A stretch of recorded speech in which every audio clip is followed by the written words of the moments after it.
Back here in the third quarter of the pool at June Ferguson Pool here at Delta College, where the third quarter just got underway.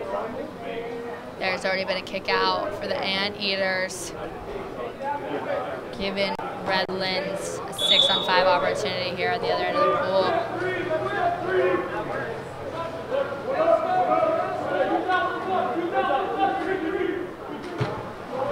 Redlands looking for that shot, center cage, goalie blocks.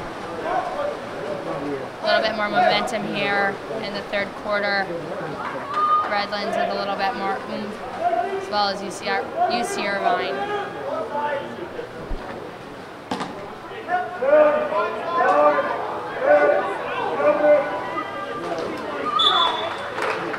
Pass from one to the center. He held it for a second. Into the net. Scoring, making the score 8-4, 7:23 here in the third quarter.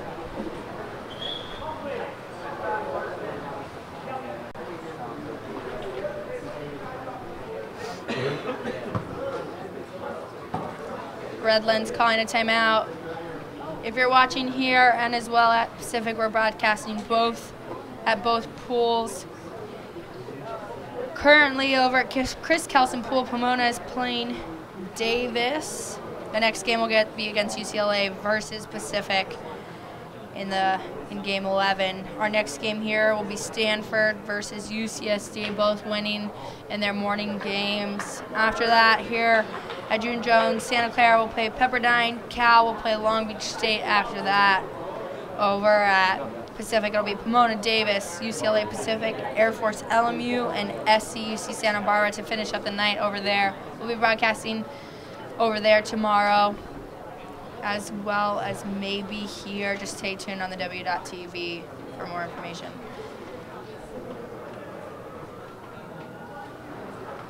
Redlands trying to set up an opportunity to score here on the next possession.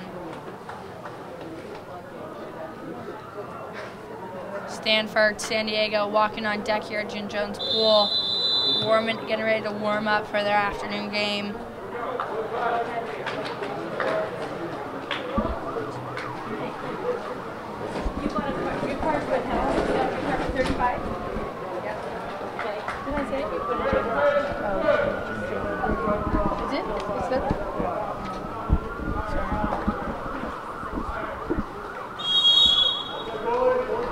Redlands goalie with the ball, passing it in to number 13.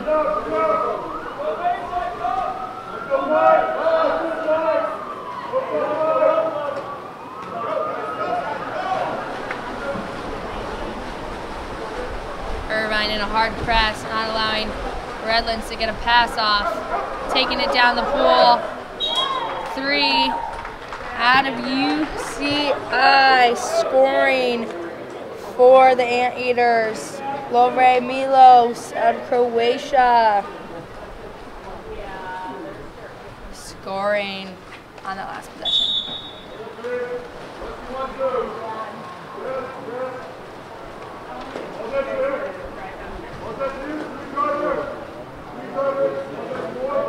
Redlands with the ball.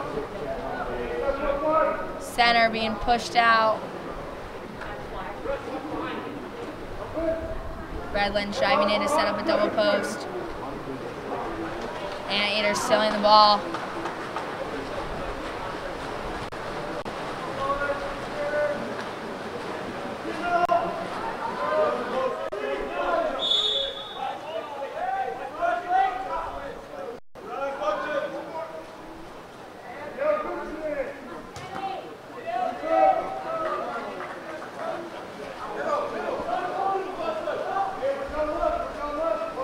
Anteaters with a shot attempt. Redlands taking the ball now to the other end of the pool. Anteaters in a hard press here, not allowing the center to get any type of side.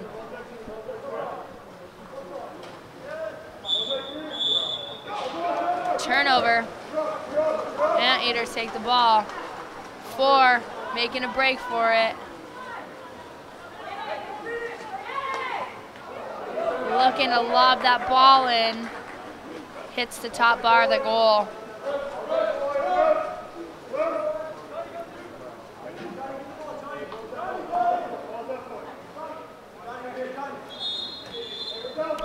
Kick out, UCI. Number 3, strong player for the Anteaters. 6-on-5 opportunity here for Redlands. Setting up in a 4-on-2.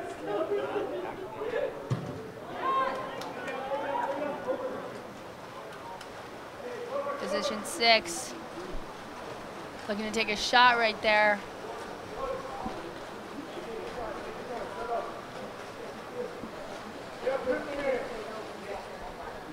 Anteaters down the pool, setting up their offense. Center entry pass, look to the center, skips over his arm and at the goalie. Redlands will take possession here. 4 minutes and 34 seconds remaining in the quarter.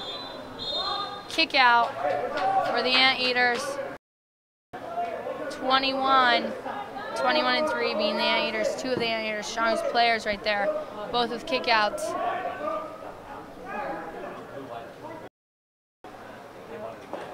Anteaters set up in their 6-on-5 defense. Redlands center cage, shot attempt, goalie tip. The refs are saying it'll be another 30-second possession for Redlands.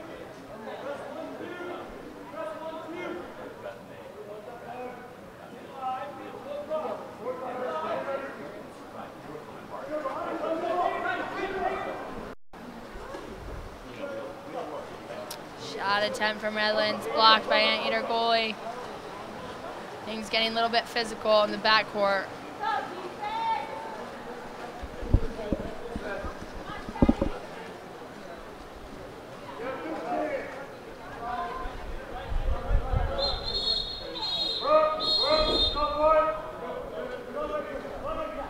Anteaters with the ball here. Redlands with a kick out. Setting up their 6-on-5. Set up in a 4-on-2 with their post popping out. 21 going center cage.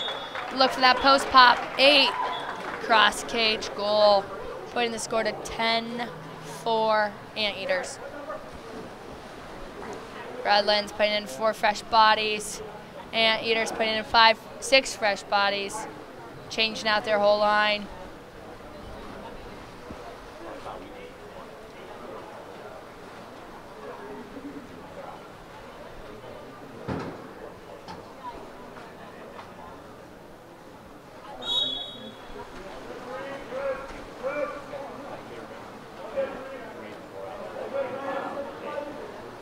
Redlands with the ball. Anteaters defender pushing him out past half court. Ball over the top of the defender's head. Redlands really scrambling right here against the Anteaters press. Block for the goalie.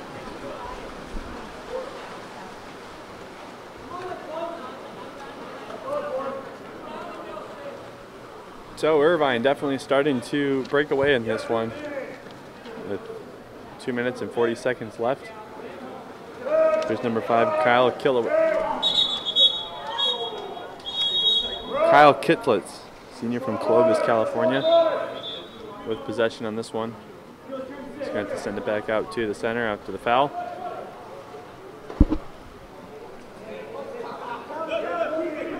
Justin Papa looking for an opening, fires. My goodness, if you blink your eye, you would miss it. Yeah, definitely. I mean, they didn't even think to knock him down there or defend him. They just let him come pretty close to the net. Have a scoring opportunity there, putting the goal to 11-4.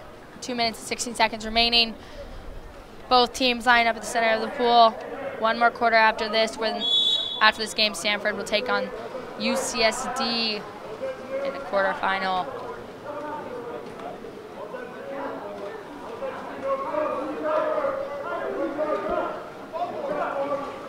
Anteaters with a steal, 6 kick out, 9 white. Oh, and what a hot shot right there, Jared Osborne. He was defended. Not only was he defended, but the other number 11 on the Bulldogs team, Alex Keith.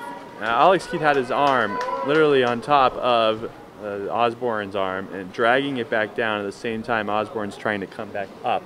Yeah, exactly. And just the strength that he had to at least address that and to have that lob shot still, really, that's something else. That just shows pure strength right there to get that goal. Yeah, exactly. Shooting with a player on your back. Redlands fighting against this hard press here.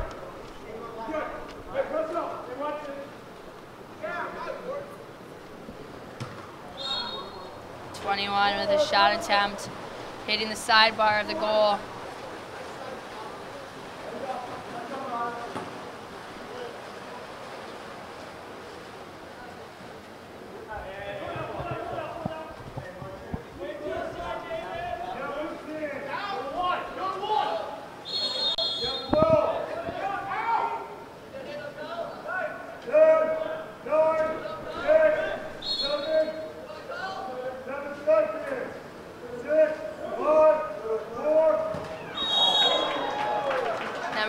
Nailed it. On the Anteaters. He's on fire.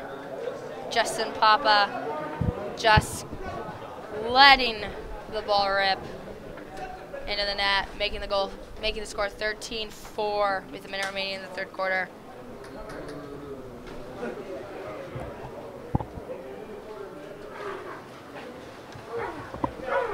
And a very surprising change of events, though, Jade. I mean, this game started off so even, and then after halftime, it just they bursted it wide open. Yeah, exactly. I mean, the Anteaters were behind. They really have made a significant lead here in the third quarter.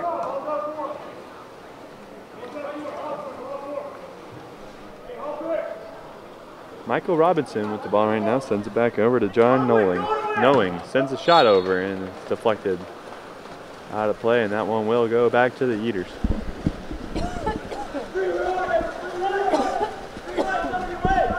So Eaters send the ball up to Alex Keith. Keith looking for an opening, sends it back to center. Center to back to Keith. Keith looking for an opening. Another one of those little lob shots. This time blocked by the Redlands goalie.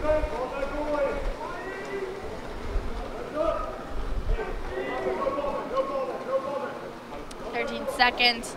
Shot clock, game clock are both even. This will be the last possession here in the third quarter.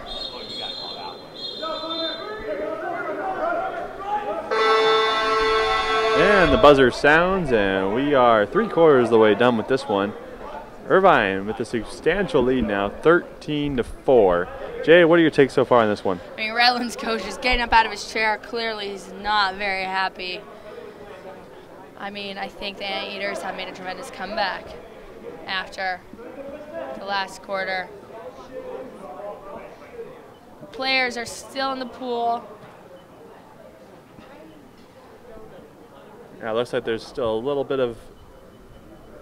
I think they're going to put 3 seconds back on the clock. Yeah, giving Redlands an opportunity. And there you go. And so the Redlands team just spikes it and let the clock expire. So that was more of a formality than anything. Mm-hmm. Well, Redlands coming out. The great start here. Irvine a little bit behind. Irvine is definitely taking the momentum and run with the game, putting it at 13-4 going into the last quarter. It's a great third quarter by the Anteaters. That was definitely Anteaters just commanded that third quarter. I think that one was all them. That was a big zot all the way to all those Anteaters watching out there. Yeah, proud Anteater. next right. to me. Yeah, I might be a little biased towards the Anteaters, but nevertheless, it was a good quarter for them, and they're going to hopefully look to. We'll see what they can do, and if they'll stay strong or if they'll give the Redlands a chance to sort of get back in this one. The way the standings worked right now, I mean, the Irvine was the favorite coming into this one, so it was questionable at the start, but definitely over the course of the game, you start to see it becoming a little bit more lopsided. Yeah, definitely. All right, well, while the teams huddle in their corners, 2 minutes left in the little break. We'll come back for the fourth quarter, 13-4 here at June Ferguson Pool here at Delta College, Stanford, California. We'll be back at W.TV. What's going on, Power Cat? How you doing today? What's going on here? Unbelievable. Hey, man, did you touch my coffee cup? I didn't touch it, bro. Come on, man. What's going on with this? I didn't do it, dude. Derek, man, did you touch my coffee cup? No, Coach, I didn't touch your coffee. Who's messing with my coffee cup? Not sure. Holy Toledo. Unbelievable. Unbelievable. Unbelievable. Unbelievable. This place sometimes.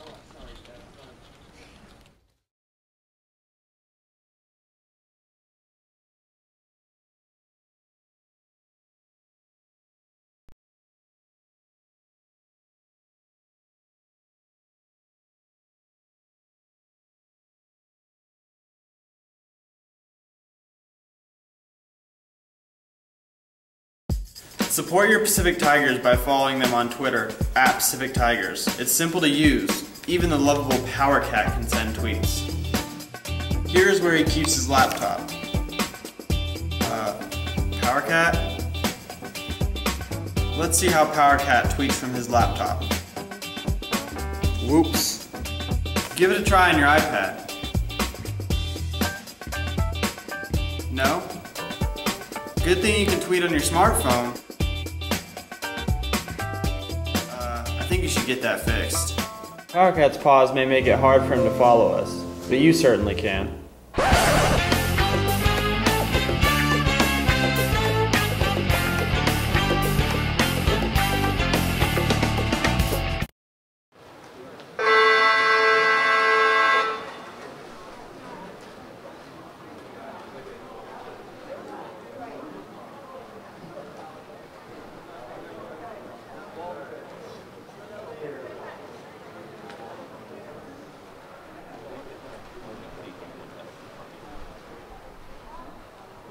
Good.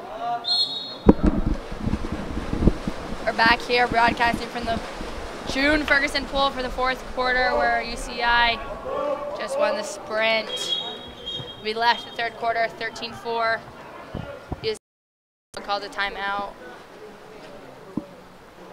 going in the first possession of the third quarter. So it looks like a quick timeout here, huh, Jade? Yeah, I mean, definitely won the sprint.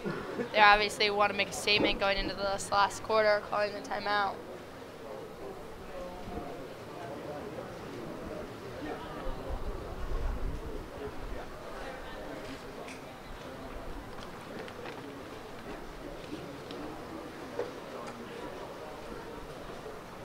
So as we have a pause in the action, we want to remind all the fans out there that the Pacific Tigers have introduced a new app called the Pacific Tiger mobile app, available right now at the Play Store, the iAndroid Play Store, or the iTunes Store. Get it for your cell phone. Get the greatest news, videos, and more on Pacific Tigers mobile app.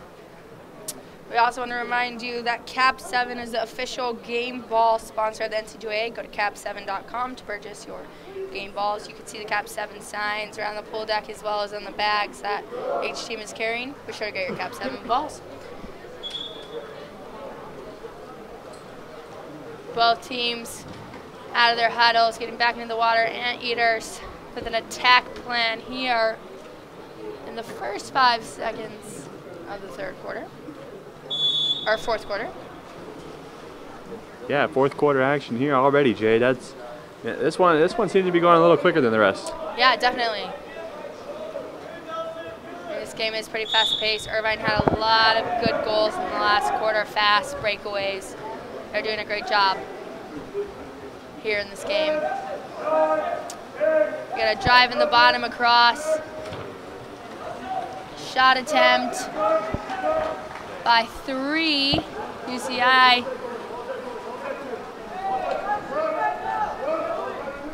So Redlands number 14, Kevin Chapa with the ball right now. Chapa trying to find an open man. Sends one over in the corner. It'll be received by John Knowing. Redlands struggling here against UC Irvine's hard press. Yeah, definitely so. So Kevin Chapa, with 3 seconds left on the shot clock, they're going to go ahead and concede this one.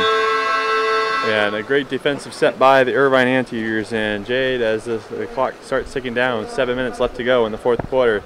Things are not turning out too well for Redlands. No, definitely not. They came out with a great start in the first quarter. However, the Anteaters just kind of had some momentum and ran away with it. And Redlands just hasn't really been able to shut them down. Shot on goal right there by number 3, LeVay Milos. Milos has been a very integral part of the Anteaters offense this afternoon. And he's looking to add more to it. And so he's not done quite yet. We'll probably see a little bit more of him as there's 6:20 left to go in this one. Yeah. Shot on goal by Redlands, though, falls short of the net.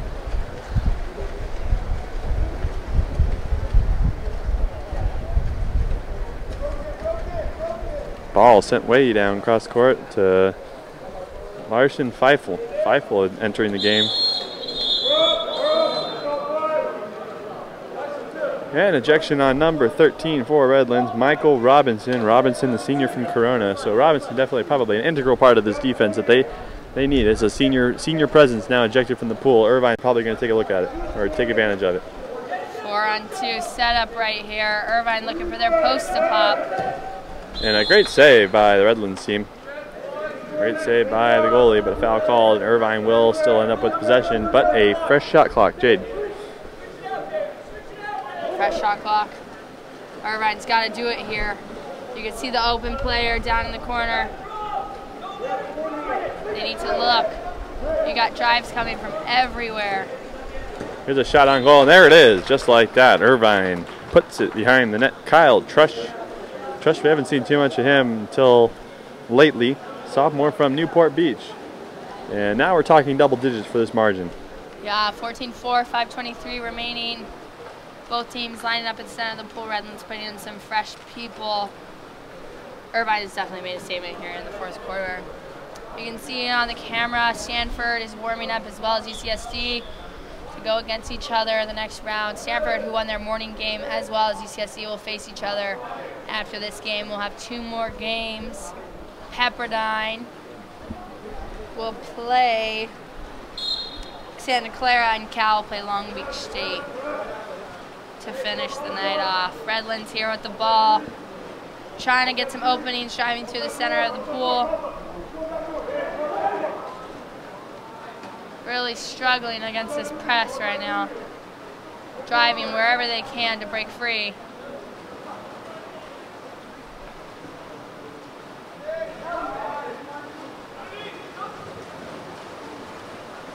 Redlands dumping the ball. Anteaters wide open on the other side of the pool. Number 6 for the Anteaters looking to make a lob pass. Goalie put a stop to it.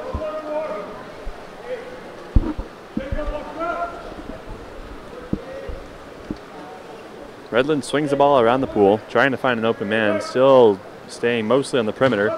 There's a shot, ricochets right back. My goodness. And Irvine with the rebound kind of gobbles it up, and with 4:15 left, we're going to see what Irvine can do on this possession. You know, I'm also noticing a lot of sunburns out there in the pool. There's there are a couple guys who I think they forgot to put their sunscreen on. Yeah, definitely. Justin Papa is bright red on his back, number 9 for Anteaters. And I'm sure if his mom and dad are watching right now, I'm sure he's going to get a phone call later today about the dangers of skin cancer. Yeah. So. Yeah, exactly. I think it's a combined windburn and sunburn. Oh yeah. The wind's picking up here around the pool. Yeah, definitely. And so definitely the wind is picking up, and it's nicely. This is a nice facility here at Delta College, and for a junior college to have a nice stadium setting like this is somewhat really stadium setting because it's almost like in a bowl, and so nice natural landscape, and so definitely a great place to watch some water polo. A nice high view. So what you're watching at home is matter of fact, what you could watch if you were actually here. So definitely a great bird's eye view. Definitely.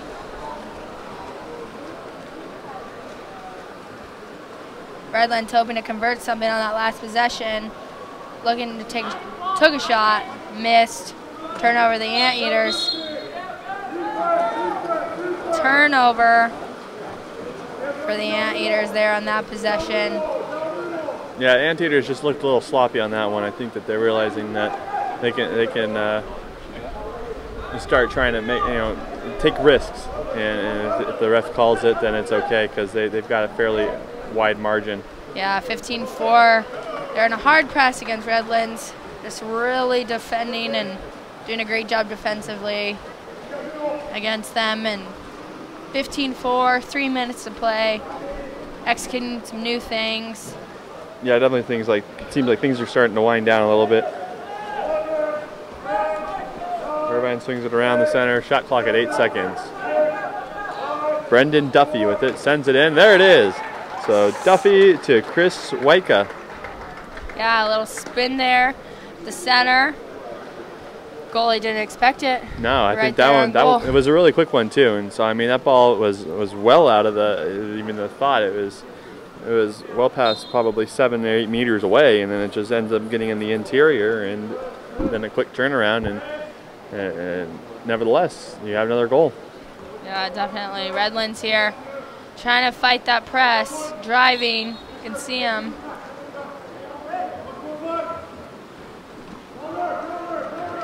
There's a steal by Irvine. Irvine running down. Jared Osborne. Osborne trying to race up against David Sekula for the Redlands team. 2-on-1. 2-on-1 right here. Here, Osborne looking all the way. He's going to take it. He fires, and it's good. In that position, Redlands didn't really have much of an option. You either cover one or the other, but both times you're kind of that's left a problem with an open player. Yeah, you're in a problem at that point. You're not going to be in good shape, knowing that that 2-on-1 is right there, and that player being right up in your face with that ball. Not a good chance of getting out of that one. Yeah, exactly. Both teams line up here in the center of the pool. 2:16 remaining. 17-4. UC Irvine. Redlands trying to break this press.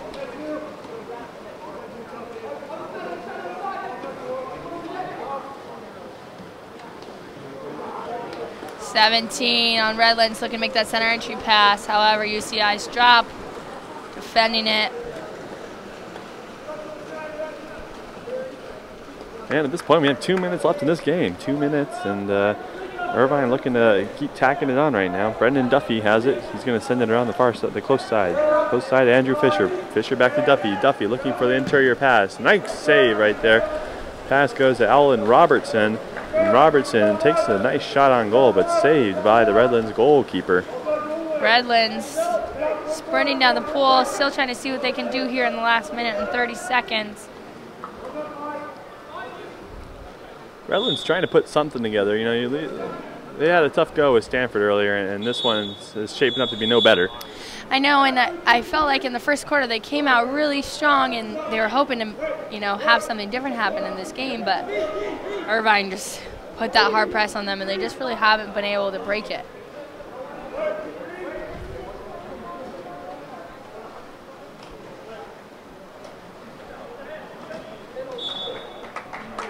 Five on Redlands, sees that opening right there, makes a goal. You can see the Anteaters goalie trying to correct and see where he should have been right there on that opportunity. 52 seconds remaining, 17-6.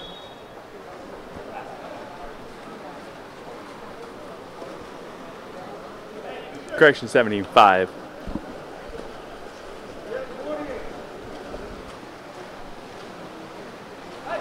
So Irvine here, trying to get a couple more last-minute shots off there. Redlands player loses his cap, throws it over to the side. And this one, though, looks like it's coming down to the end, a 2-second differential between the shot clock and the game clock, so Irvine will probably get one more look at it, but otherwise Redlands is going to go ahead and concede this one. They'll probably take one more shot just to see if something lands. So right now, Michael Adami sends it over to the close side, Brandon Yee. Brandon Yee looking for anything, and he's just going to give him a Hail Mary, and the shot clock is going to, the game clock's going to have 1 second left on it, or rather I don't know what they're doing right now. It seems like they don't know exactly how much time's left in between 1 and 2 seconds, but this is just going to be Redlands just going to spike it, and the ball game is over. So 17-5 is your final score here. Irvine is taking this one. The Anteaters have defeated the Bulldogs, and the Irvine team 1-1 in this tournament, and the Bulldogs have dropped to 0-2. Jay, what do we got coming up next? In the next game, we have the winner against the Stanford Redlands game. So Stanford will take on the winner of the UCSD game. So UCSD will play Stanford here in the next game. Following that, Santa Clara will play Pepperdine, and following that, Cal and Long Beach State will close the night. Over at Chris Kelson Pool, we have UCLA taking on the Pacific Tigers. The next game will be Air Force versus LMU, and the final game over there will be USC versus UCSB. Stay tuned here on the W.TV. We'll be back after this short break.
You want some? There's some down there. It's alright.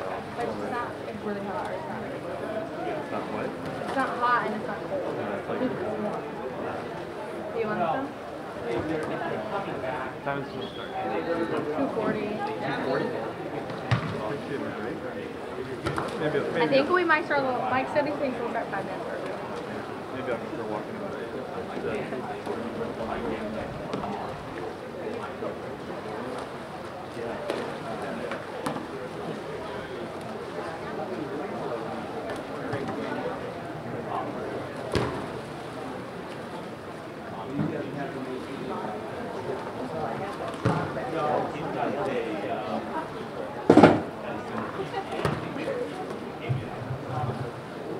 I'm running out of things to say.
Yeah.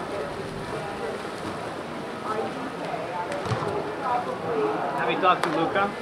No, I haven't seen him, and I've talked to Julie. I just thought, yeah, Julie texted Luca that you're doing the game. I was like, I watched Luca play this morning, and then she's like, really? And then I was like, yeah. She's like, okay, he wants to see you after. I was like, yeah, Marco's here as well. And then, did you see Ricardo?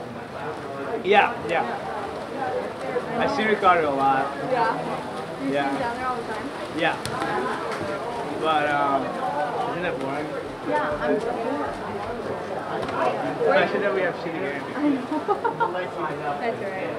I get paid good, so it's alright. How much do you make? Like $10 an hour. That's good. I mean, you're here for like, what, 8 hours? Yeah, so it's not bad. That's nice. Where are you staying? We stay at, Irvine right now? Yeah. Okay, yeah, we stay like literally 5 minutes from here in the Hilton. Oh, yeah, like right by the wall. Like, does it have like a little river? You and drive back, and then there's like this steakhouse, like this Outback steakhouse. Yeah. Kind of, and you turn right. Yeah. Like McDonald's and like Wendy's, stuff like It's that. like, it's right by our school. It's kind of, it's like the hotel at my house is like, Okay. yeah. Are you guys doing anything tonight?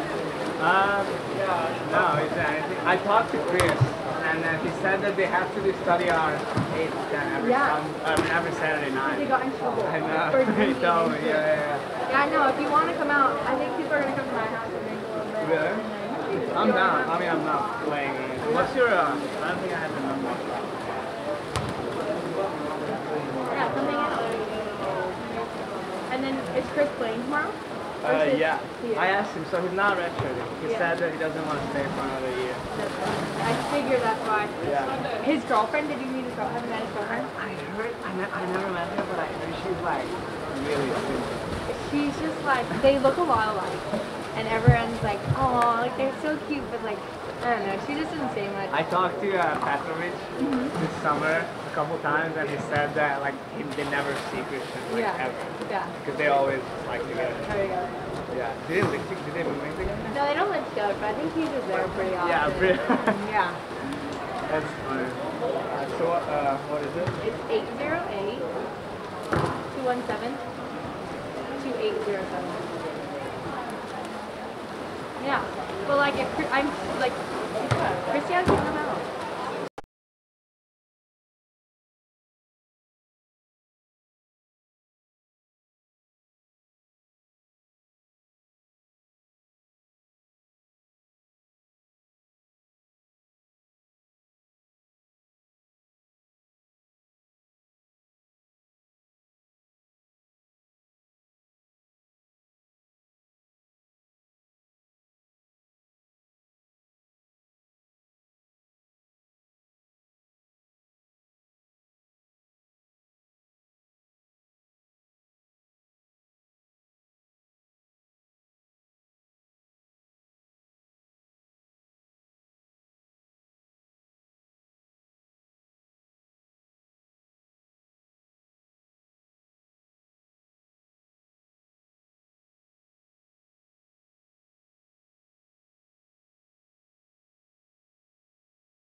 Yeah. So like. Well, you didn't work. I think you get it if you work. Right? Yeah. Or something like that. Yeah, something like that. But my dad paid me on his taxes, that's why. Okay. So like Luca waited, and then Spencer didn't even end up finishing. He was like, I'm over it. Van Horn? Yeah.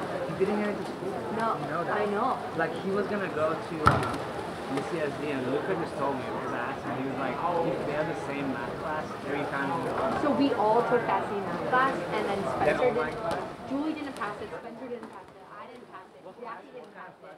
It was just an online math class, and none of us passed it.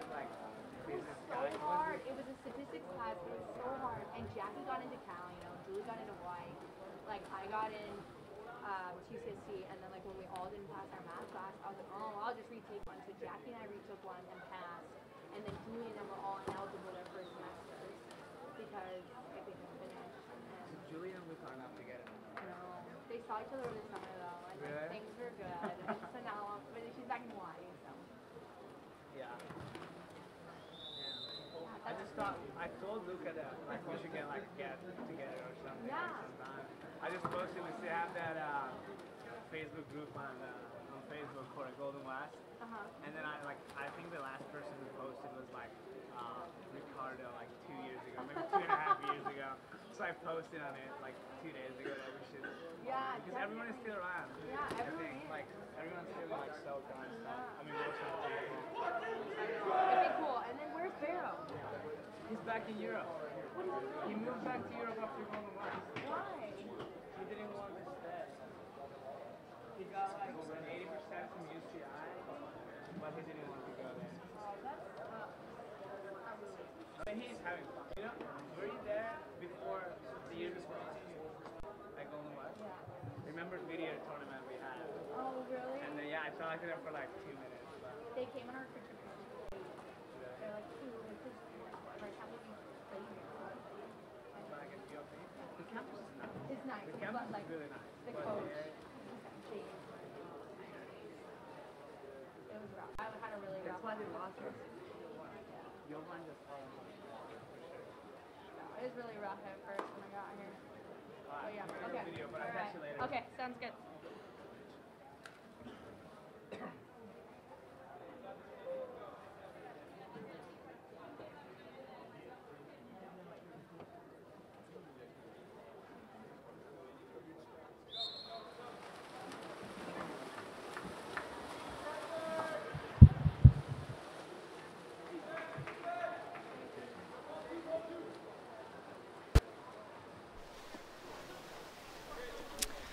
We're back here at June Ferguson Pool where Stanford is playing UCSD here in a quarterfinal game. We just started the quarter. Stanford winning the sprint.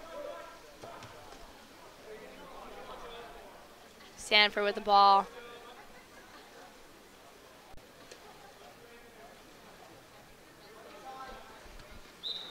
Shot attempt. 9. Stanford.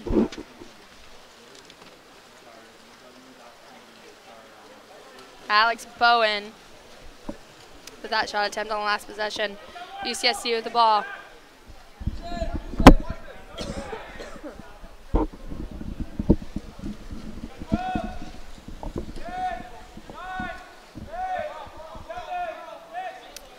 UCSD center entry pass. Backhand almost in the goal, just bouncing off of that goal post. Stanford takes possession.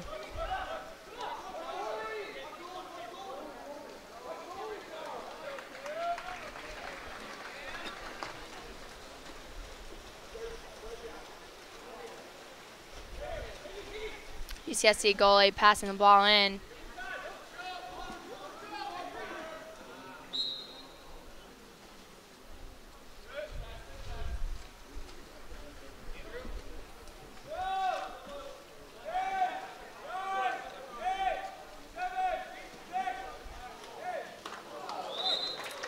UCSD attempted shot underwater, little too high.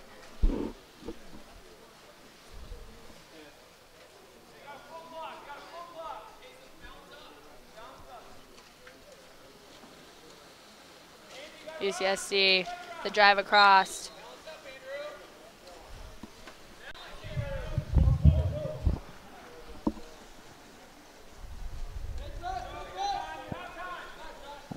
UCSD ball up top. Stanford pressing. Center defender getting a kick out. Shot attempt by number 7, UCSD. A very intense start to this game, Jay. There's a lot of really clean shots in there. Yeah, definitely. Triton's coming off a win this morning against Anteaters. Right. Stanford coming off a win this morning against Redlands. A big win. Yeah, definitely. So San Diego here with the first 6-on-5 possession of the game.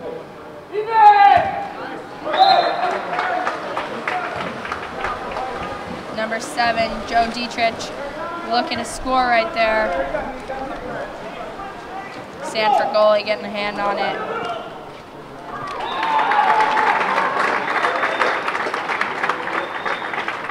Dark, Stanford. Brett Bonani scoring a goal right there, member of the national team. Played a great game, the NC2A semifinal last year. One of Stanford's crucial players.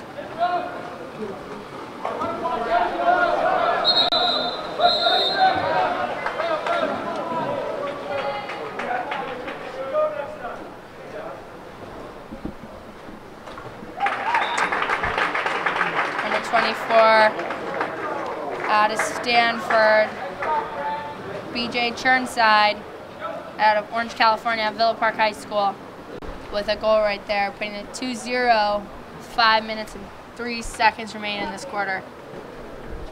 yeah, so definitely a lot of early goals for Stanford. They're they're picking up right where they left off in their first game of the morning. Yeah, definitely setting the tone early. UCSD subbing in some new players, fresh bodies.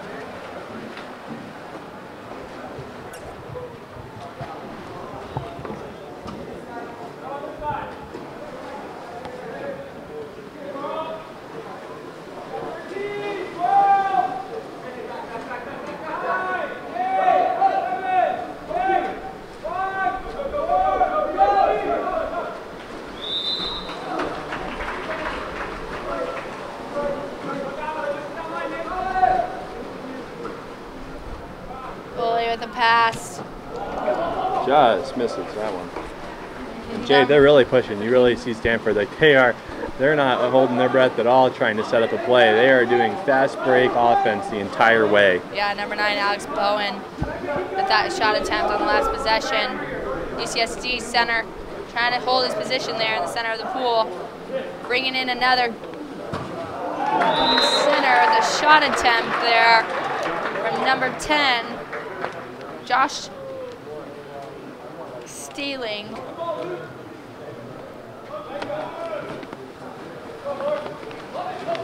Center to banter, center to position going at it.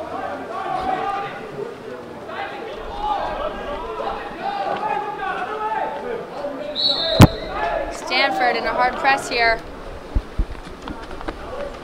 Triton's running some drives to try to break that press.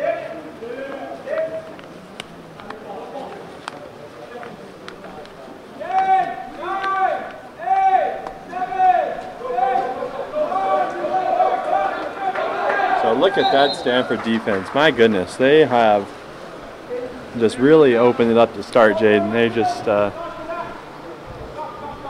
if you're UC San Diego right now, you wonder how you're going to play this game. Just right off the bat, you see such an aggressive offense and defense. Yeah, I mean Stanford coming in, setting the tone for this game. Yeah, hard definitely. press, not allowing any opportunities for UCSD. It's really not giving them anything easy. You see that drop back to helping defend that center position. Lucas Saika with the ball right now. Saika trying to deke a shot, and that one is blocked by the goalie. Drew Holland. Yeah, Drew Holland's already put up a couple of really nice saves today. I mean, UC San Diego is definitely, they're not going easily. Here's a fast break right here, open net, and oh, what a smooth shot. Brett Bonani. Brett Bonani has just is so graceful with the way that he finishes.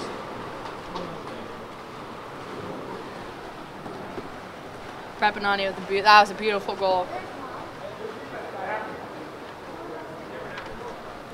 Stanford subbing in a whole fresh line. UCSD putting in a few fresh players as well. Yeah, Jay, I think it's safe to say that Bonani has practiced that shot a couple times in his life, wouldn't you say? Yeah, definitely. Yeah, it didn't seem like he improvised that one. I think he knows that that's kind of a secret weapon of his, and definitely took advantage of there, give the Cardinals an early 3-0 lead. Yeah, I mean, Stanford, #1 seed here in the top 16. Brett Bonani being a national team member. Oh, yeah. I mean, that's the question is, if you're the defender for that, how do you defend that? Yeah, you don't. That's the easy way. Yeah, you just aren't able to. So Sam File.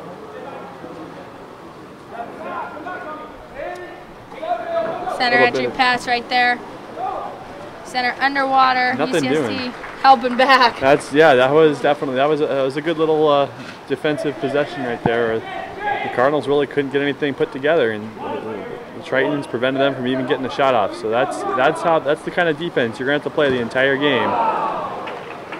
What a rocket shot right there by Matt McLaughlin.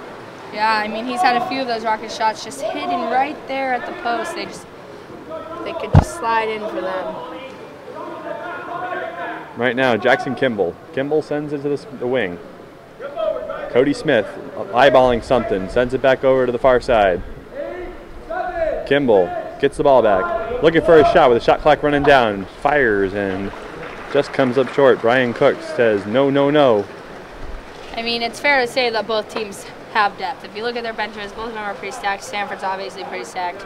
UCSD is pretty stacked. They both just put in fresh new lines. I mean, I think this will be a great game. I think this is probably going to be one of the better games of the afternoon, Jay. This is by far starting to weed out the winner seeds and the loser seeds, starting to get an idea of the competitive landscape here. And this is going to be what you're going to see. This is the game you want to tune into. Yeah, UCSD, you know, trying to convert whatever they have into a goal opportunity. Stanford, they're trying to break that press. You can see the drives coming from every direction. The center working to gain his position. Stanford's just doing a great job at defense here.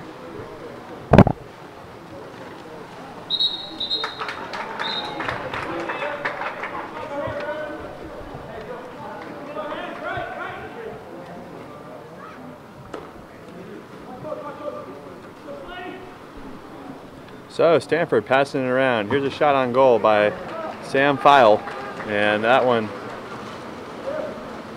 is denied. File with a good look there, but just comes up short. So with 6 seconds left, 5, now 4, 3, they're going to take one more shot. Here it is, no good. And that ends the first period of play here at San Joaquin Delta College at the June Ferguson Pool for the KAP7 NorCal Classic. KAP7, official sponsor of the NC2A game balls. If you're interested in KAP7 water polo balls or bags, go to www.kap7.com for your official water polo gear. 3-0, ending the first quarter.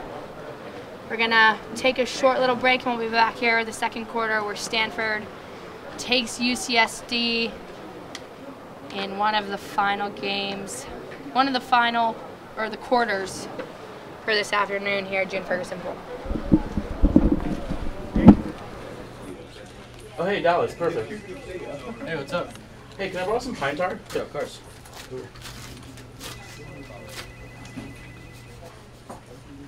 Thanks, man.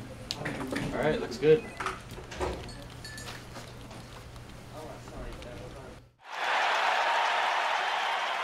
And so you can see, like right here, I can just, check my policy here, add a car, speak to customer service, check on a claim, all with the tap of my Geico app. Oh, that's so cool. Well, I would disagree with you, but that would make me a liar. No, dude, you're on the Jumbotron.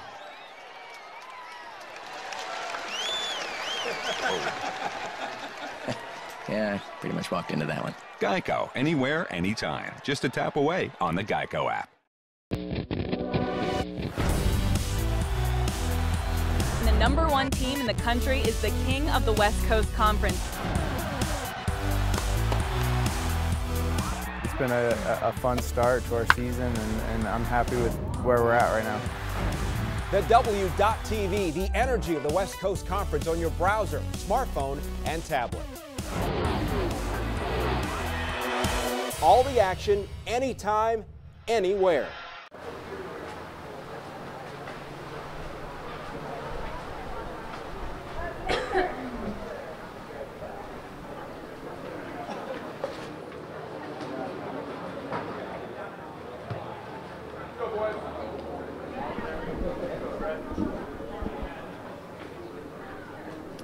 We're back here live at the June Ferguson Pool. Stanford, UCSD sprinting for the ball right now. Second quarter of the game. Stanford, Brett Bonani with the win, getting the ball. Stanford taking this first possession of this game. If you're listening to here, we're also broadcasting at Chris Kelson Pool where UCLA is taking on the Pacific Tigers right now over there. We'll be hosting 2 more games over there and 2 more games here at Delta College tonight.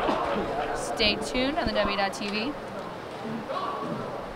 Stanford with a goal there to start the second quarter. UCSD with the ball. Yeah, and you see this right out of the gates again. I mean, Stanford is just there. It's a rush offense, and you really if you don't come in there right away knowing what you want to do, Stanford's going to take advantage of it. Yeah, definitely. You see that center working for position there. You have 3 Stanford guys on the help. Not allowed any opportunity. None at all. So UCSD clearly a little bit of frustration right now, just trying to catch their breath and get in, but Stanford does not stop. Nick Hoverstand with the kick out over there in the Stanford UCSD setting up in a 4-on-2. Not having the best 6-on-5 passes. Ball gets all the way back out to Andrew Moore. Moore trying to get it inside. The shot clock winds down. Stanford forces the possession. Sophomore goalkeeper sends it up for Stanford. It's number 24. BJ Churnside. Churnside gets it on the interior. A lot of physical contact right there, and Andrew Moore for the Tritons is going to be the tossed player. But a quick shot in turn doesn't do a whole lot, so referee calls the ball out. New shot clock. And we're back underway. So the power play now in effect, the 6-on-5. We're going to see if Stanford can convert. Ball's going up, and there it is. Brett Bonani. Jade, you said it all day. Jade, you said it all day. Brett Bonani's there. He's got that shot every time. Yeah. Do you double team him now? Do you triple team? How do you stop Brett Bonani in this game? I don't think you double team him right there on that, but I do think that you got to be in the right position. If you're off just slightly, he sees that opening every time, and he's going to get it every single time. Definitely a tough one to defend for the Tritons. But they're going to see if they can come back. This is a position where 5 goals is about the margin that you can work with within toleration before it becomes a little bit more of a panic. Any more than that, you definitely have to have some concerns about the fate at the end of this game. BJ Churnside is all over the Triton. All over David Higginson. Higginson, though, draws the foul. That ball's going back to Stanford. Brett Bonani calls for it. He's going to send it all the way up the pool. All the way to Churnside. Churnside's going to put it back out to center. Center, Nick Hoverstein. Hoverstein looking for an opening. Sends it to the far side, all the way down to the wing. Way back out, fires, and just over the net. Brett Bonani, what a cannon he's got, and that one just sailed wide.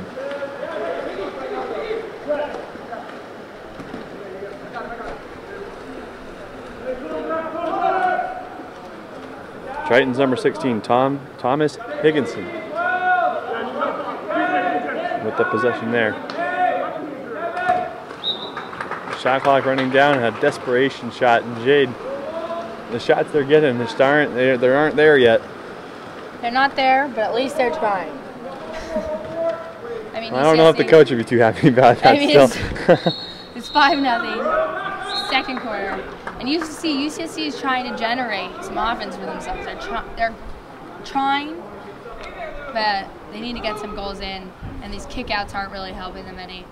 Brett Bonani there, coming up high.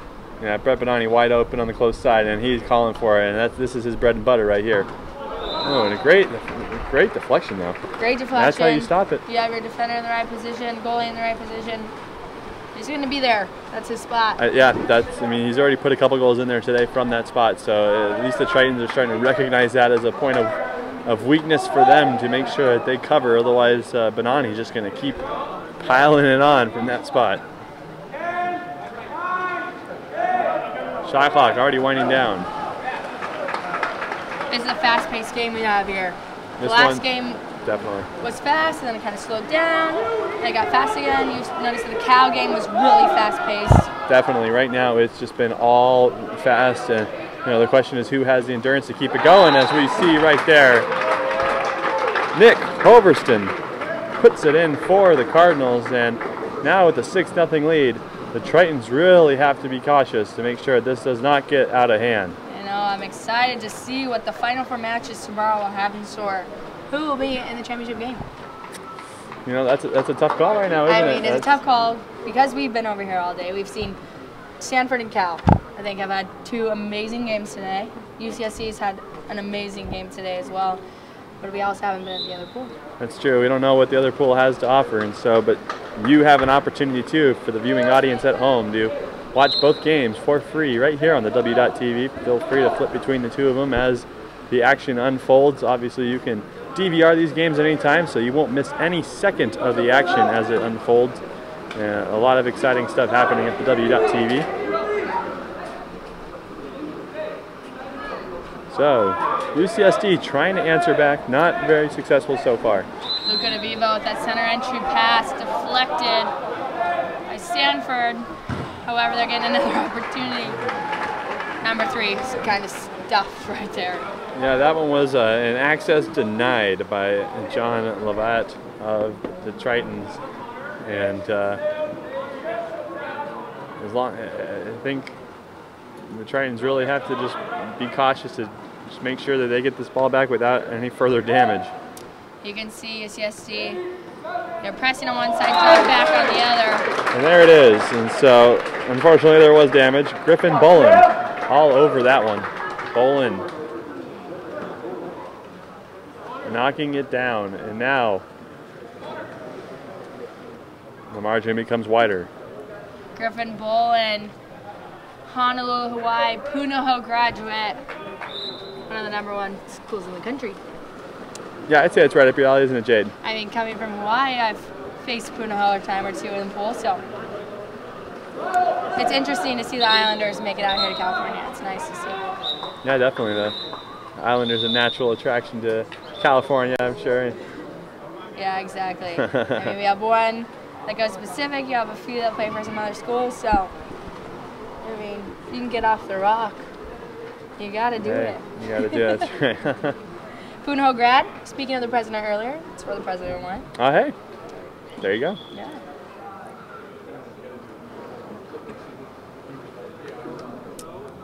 UCSD calling a timeout.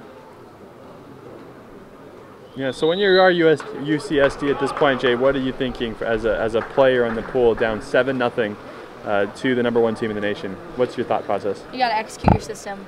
You just gotta play how you play. And you know, I think they knew coming into this they were playing Stanford, and they may have had an opportunity. They played well this morning, but I think you just gotta play your system right now. Well, we'll see if that system turns out. Right now, the Cardinals are all over the Tritons. Doing a great job on defense here on that 6-on-5.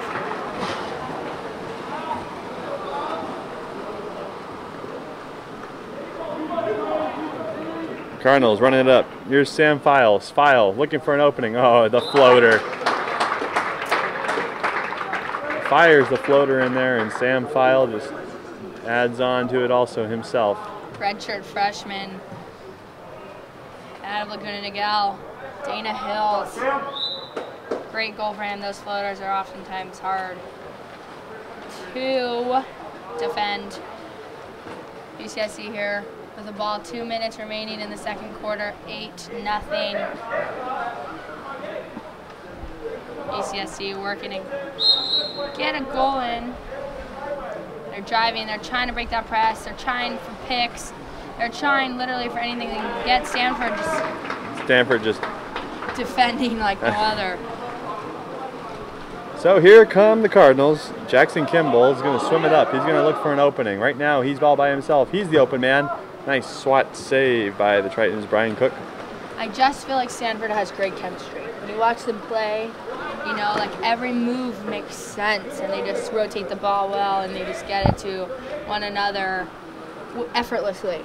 It's like the game comes effortlessly to them as a team. Some teams you can see, you know, there's usually one dominant player, but here with Stanford, everyone in the pool on the bench is a dominant player. Rightly so, and head coach John Vargas definitely instrumental in putting that together. And hey, look at that! We got ourselves a goal to break the shutout, and so UCSD with a little lob goal right there.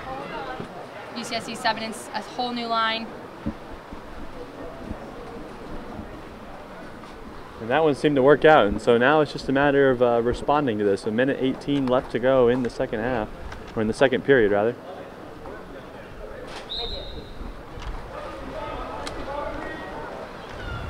And so the Cardinals are probably going to look to answer back though, and they might even kick it up a notch just to make sure they get that goal back. They want to have that insurance. They want to make sure that they're going to answer. So here come the Cardinals, starting with Reed Chase. Chase with a shot and just wide of the net.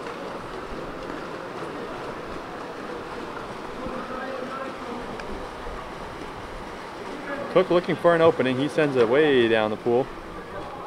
Look at Vivo swimming to that ball. Vivo sends it back to center.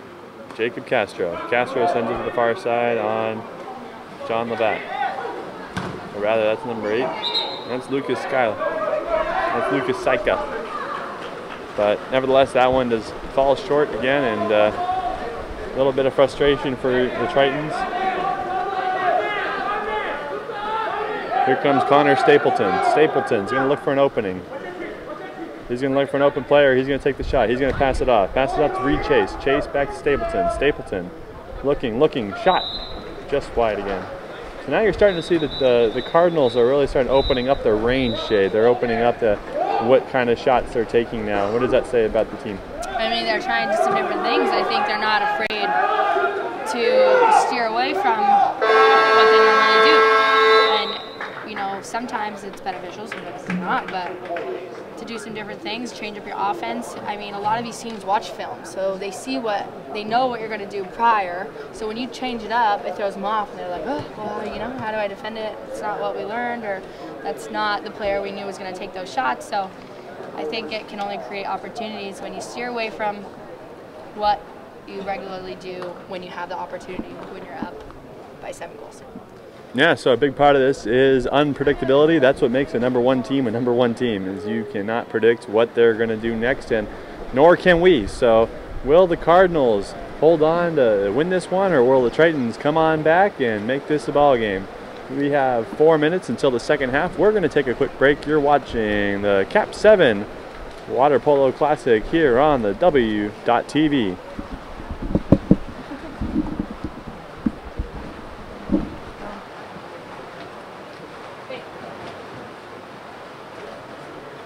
Quarter.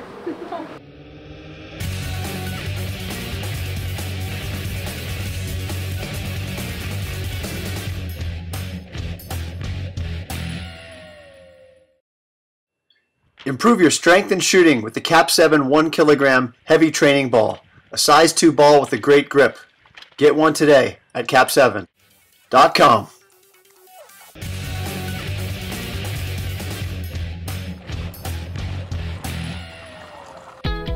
When you walk throughout campus, like it's almost one of those campuses where everybody kind of smiles at each other. It's just welcoming. Everybody's so welcoming. I feel like I'm coming home.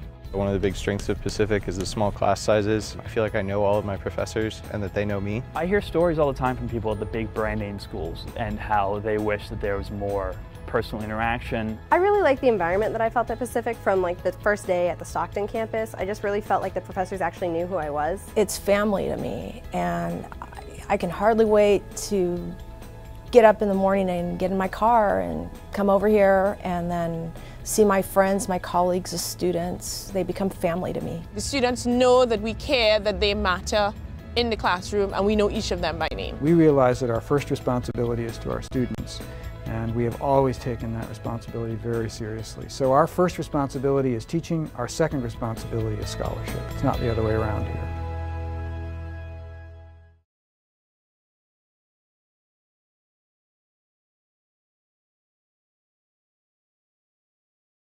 Support your Pacific Tigers by following them on Twitter, @PacificTigers. It's simple to use. Even the lovable Power Cat can send tweets.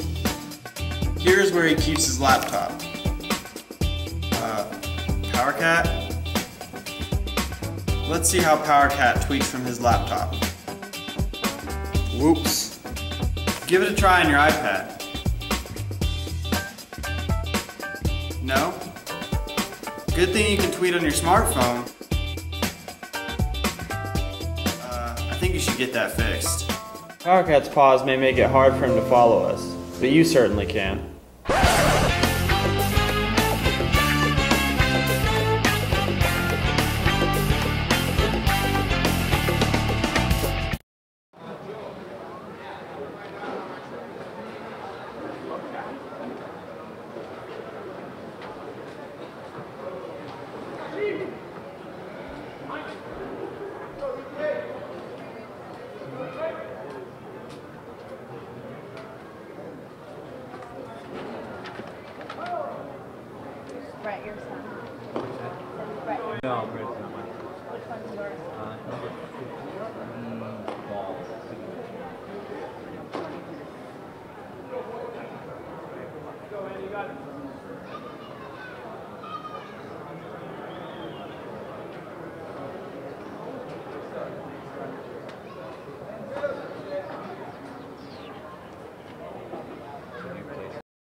I still swim, so. We're undergo here in the third quarter. Stanford winning the sprint. 7:50 remaining.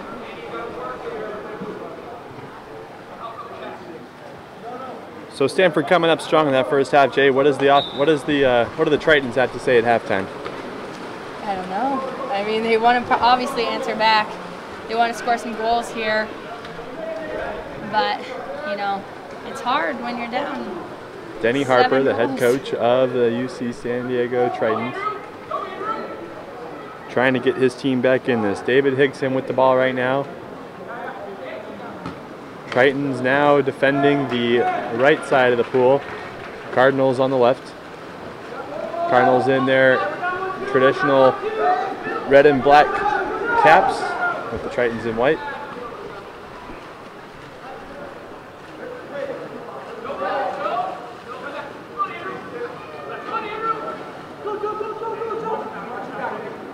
Stanford, number 6, wide open.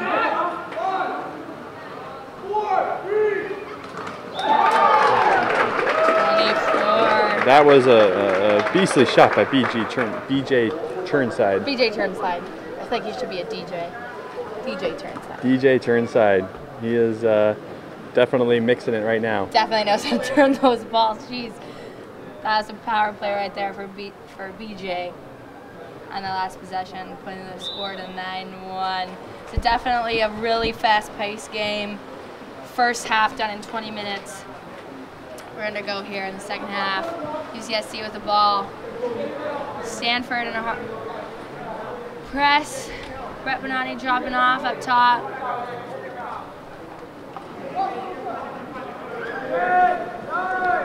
David Higginson sends the ball over to Joe Dietrich. Dietrich with a shot and dust. Saved by Drew Holland, the goalkeeper. Holland trying to look for an open swimmer. He finds one. Sends it over to Alex Bowen.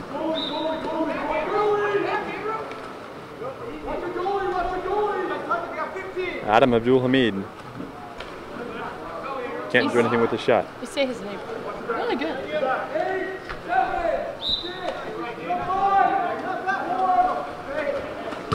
There's a shot, a wicked shot by Alex Bowen, but that one is blocked by the Triton. And the referee calling for the ball out of the pool.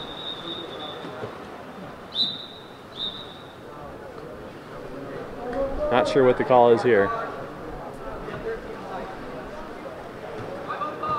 Exclusion? Double exclusion. Is that a double exclusion? That's a double exclusion, yep. Total exclusion here. 4 dark, 13 white. So that's going to be Connor Cleary for the Cardinals excluded and Luca Davino for the Tritons excluded.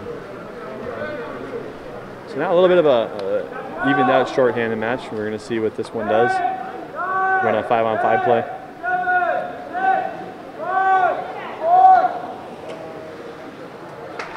Stanford there to help back every time.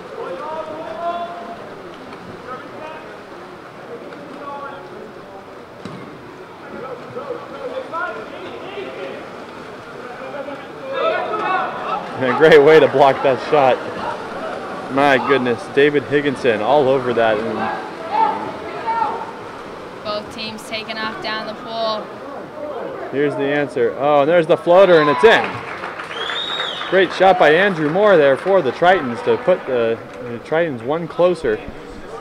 Andrew Moore, he looked like for a second there he wanted to pass it off. Yeah. And when he realized that his partner was almost double teamed, he took it himself, and that was definitely the right decision. Yeah, definitely. Little lob shot there. 9-2.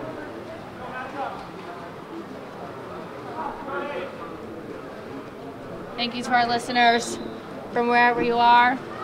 We're glad to have you here with us on the W.TV.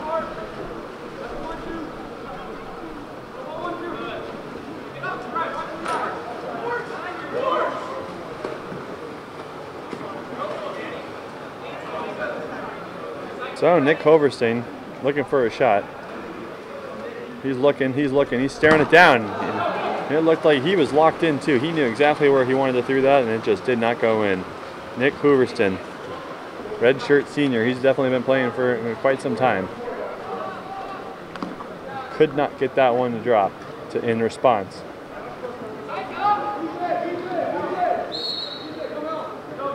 So the Tritons, starting with Nick Anderson. Foul call on the play. Tritons still maintain possession. Ball's in the hands of Thomas Higginson. Higginson swings it around the pool. Jacob Castro. Castro back to Higginson. Here's Nick Alexander to Higginson. Shot on goal. Oh, just missed. Almost. The goalie was down. Yeah, shot by Jacob Castro there. Just didn't have enough power. Here on the other end with the breakaway. This one's not looking good for the Tritons. And there it is. So, Brett Benani. One-on-one. One-on-one. I think almost like he was a little showboating right there. He had plenty of opportunity to put that one in the goal, and he just kept flailing that ball around almost like the come and get me, come and get me. Yes. And then when he had enough fun, he put it right in the back of the net. So Stanford up 10-2. Stanford up, and if you noticed, Stanford's coaches are so calm. They're just over there leaving it to their players to just, call the shots in the water. UCSD's head coach got a red card in this morning's game, so the assistant coach is coaching this game here against Stanford. Yeah, that's an excellent point you make, Jade. Yeah, this morning's game, very heated, confrontational call right there. The foul called, and the head coach for the Tritons just Denny Harper just exploded on the referees, and it almost was like he was asking to get tossed out. Hopefully, as maybe more of an inspirational thing to make sure his team keeps moving along. But nevertheless, and now it's in the hands of his assistants to sort of guide them through the rest of this day. Yeah, exactly. So, ball in the hand of Lucas Saika, and foul called on the play, gives it back to the Cardinals. Long pass up to Reed Chase. Reed Chase tries to get inside. And hey, good defense right there by the Tritons. Yeah, Griffin Bolin looking to take that shot right there. And the good defense is going to give the Tritons a possession, and the assistant coach is going to call a timeout. They're going to try and run a play here and get some new bodies in the pool. Yeah, some fresh bodies. Stanford subbed in 6 new guys in the last timeout. 10-2 is the score here. 2 minutes and 22 seconds remaining in the third quarter.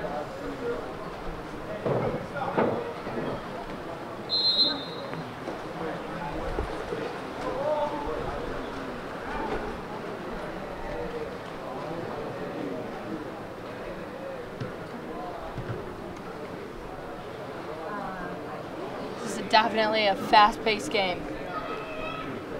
Yeah, definitely a nice change from what we've seen earlier today. We're very slow trying to run out plays. Some games longer than others, but nevertheless, this one's still the quickest of all of them we've seen today.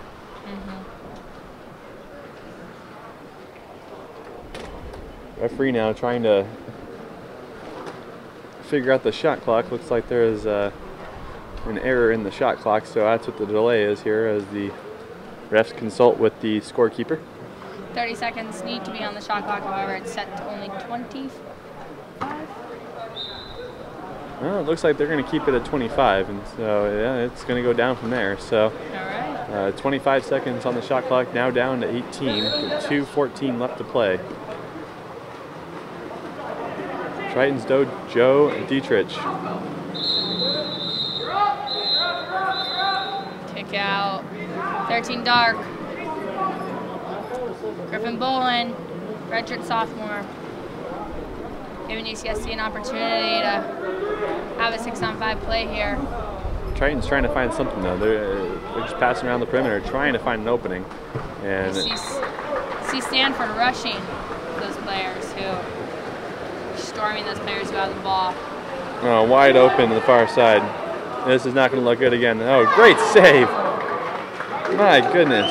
Connor Stapleton was all alone against the Tritons' Brian Cook, And he puts up a miraculous save to keep the Stanford Cardinals at bay for that possession. Stanford, who split up top on that 6-on-5, generated a counterattack opportunity for them by splitting up there. They already had the advantage going the other way down the pool. Stanford with the ball.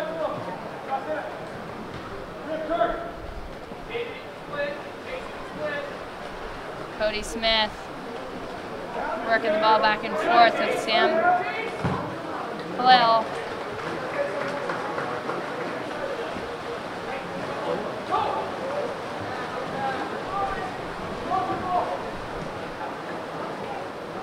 Tritons.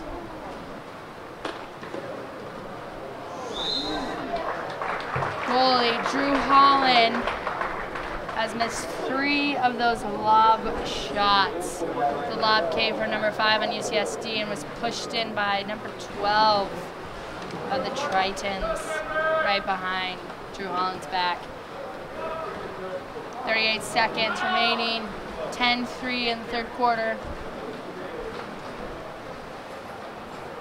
Yeah, Mitch Michalko on that last one, and a really clutch shot right there. And this game is still, you know, within reach. It seems like if there's a couple of quick goals, then the Tritons still have a chance. Yeah, definitely. But you have to, at the same time, get through the Cardinal defense. Yeah.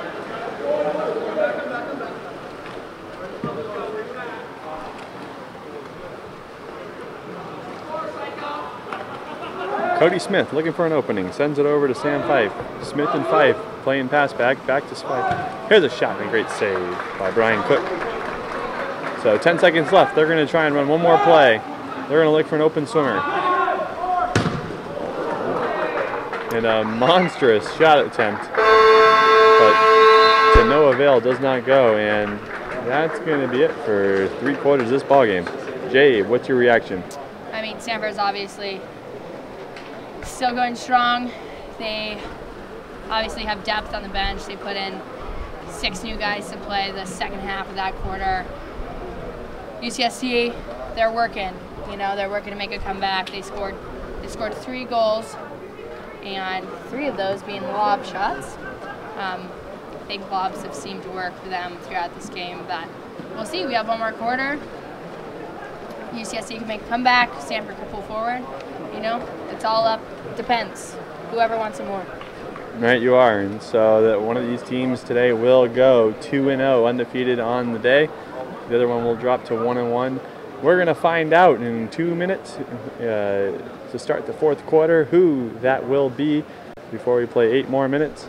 And that will be the decider in who's going to go on to Chris Kelton Pool for tomorrow's championship bracket. So stay tuned for the rest of this contest. You're watching the KAP7 Water Polo Classic here on the campus of San Joaquin Delta College. You're watching on the W.TV.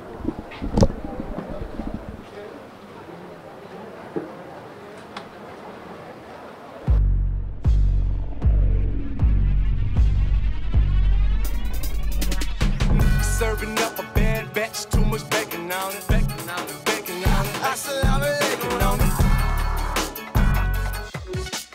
Got it, lost it, got it, spent it, got it. Now I'm back to ballin', ballin', ballin', ballin', ballin', ballin'.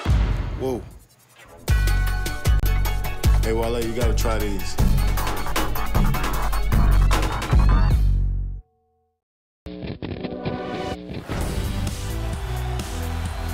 Number 1 team in the country is the king of the West Coast Conference.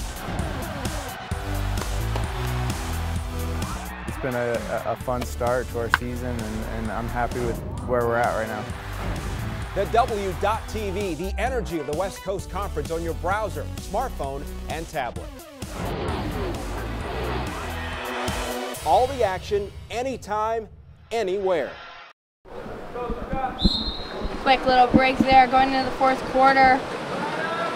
Have the sprint underway. Stanford with the sprint. And Adam Abdul-Hamid takes that one away from the Tritons in the sprint and the possession. So Cardinals going undefeated in their sprints today so far. They know how to do it. They know how to do it right. That first possession, very critical. Adam Abdul-Hamid tries to take the shot and just misses wide. But the fingertip graze is going to give the Cardinals a possession again and a new shot clock. And what an advantage that is to have that possession again on this side of the pool. So there's a shot in. Connor Cleary puts it in for the Cardinals. And it's sort of interesting, the Triton's goalkeeper, he came out of the net for that one, Jade. Yeah, he came to help with the center position to not get a kick out. But that wasn't honestly the best answer, resulting in a goal for Stanford. Yeah, no, they take it down the pool. Definitely a risk. Yeah, you're playing the #1 team in the nation, and you're basically giving up, you're conceding your goal, all for the matter of getting the possession and getting the ball out of there. Yeah, so. Exactly. I mean, sometimes it works in the favor of the team, sometimes it doesn't. You see Pacific do that a lot on the women's side. I know our goalie comes out sometimes and helps, so it depends. Alex Bowen now for the Cardinals, looking for that opening, takes a fire in. He puts it from long distance. My goodness, if that were a basketball shot, that would be a three-pointer. Yeah, back-to-back goals there for Stanford, 12-3. Definitely making a statement here in this last quarter. We talked before this quarter about what we thought would happen and whether UCSD would make a comeback or if Stanford would pull ahead. And you've seen this, Jade, all afternoon from the Cardinals right now is just, you know, the first minute or two just to come in and just wreak havoc on the other team and just go in there full force and just start putting up those early goals, and at which point then they back off a little bit towards the end of the game. Yeah, definitely. They come in, set the, tone for the quarter, and then they kind of back off. They put a different line in.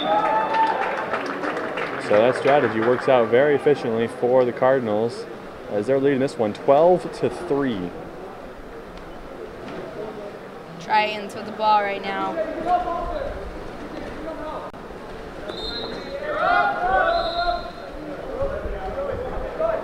Joe Dietrich in the center position.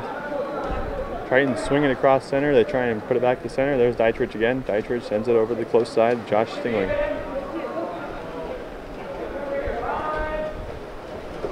And there's a shot right there by the inside.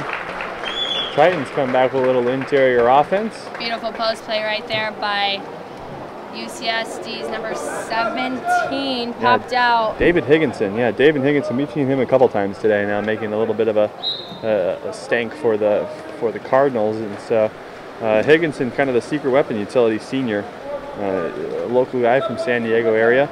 I didn't even notice Thomas Higginson is his brother. 16 and 17, the Higginson brothers. brothers. Look at that. So you have a Higginson brother. There you go.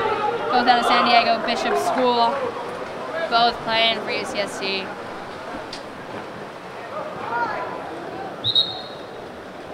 Kick out, 4 white or 4 dark. You're not allowed to swim on the back of a player, especially with the ball.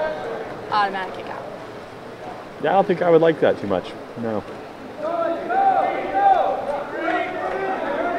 So, shot clock, 15 seconds left. San Diego trying to take advantage of this power play.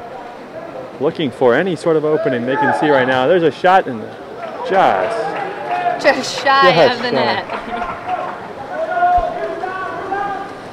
Josh Styling right there with that last attempt, and yeah, just shy of the net, and that would have been a great opportunity for San Diego. But on the other end, there's our guy right there, Brett Bonani. Kind of a sneaky play too. The entire Cardinals offense sort of moved up towards the close side, and they left Bonani essentially by himself.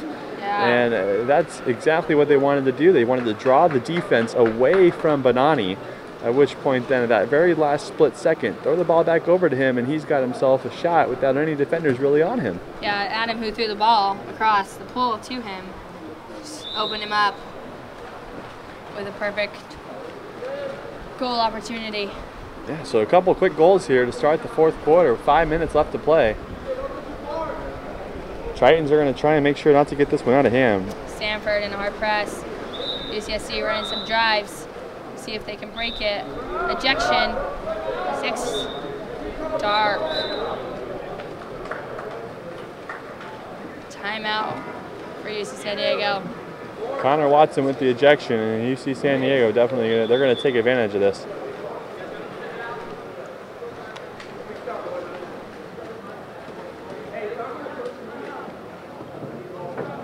4:45 left on the game clock for this contest. Fourth quarter action here, almost done with the day's action. Jay, what do we got coming up next? Coming up next, we have here at June Ferguson Pool, we have Santa Clara taking on Pepperdine.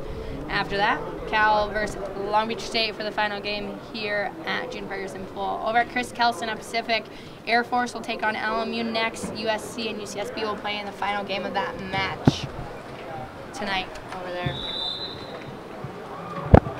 Excellent. So thank you everybody for tuning in so far. We hope you've enjoyed your day watching these water polo matchups.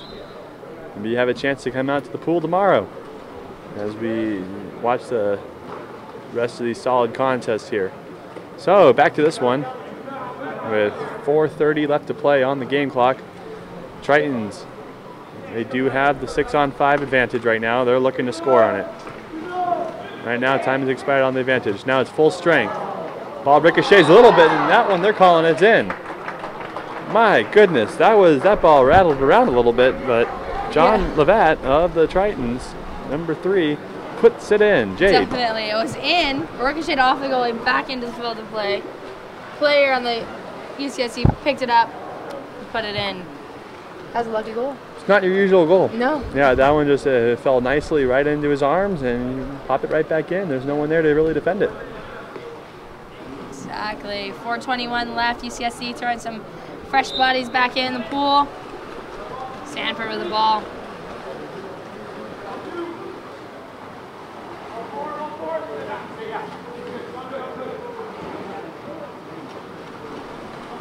See, that was a no-look pass from number 2.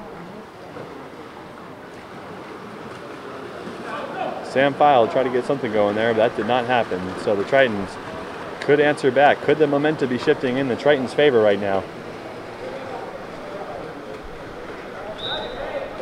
Andrew Moore holds the ball for the Tritons. Swings it back out to the center to Luca Davino. Far side referee calls an ejection on Griffin Ballin. So now, once again, Tritons with an opportunity.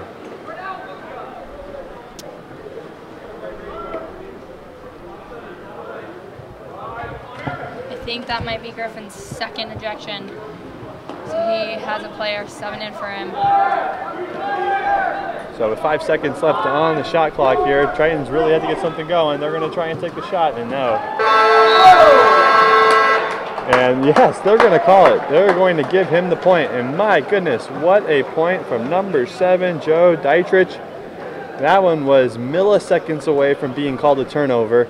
I don't even know if that one really was. That one looked too close to call. We might have to take a look at the replay of that one at some point in time. Popped it up with his left hand. Yeah, that one was right. that one was just a Hail Mary type sort of thing, where it was just they knew the clock was expiring, and that turned out very nicely for them.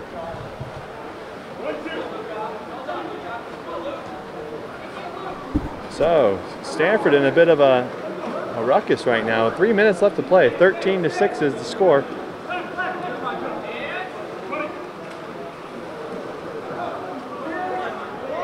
Stanford's number 7 losing a little bit of control of that ball. Teammate number 12 helping him.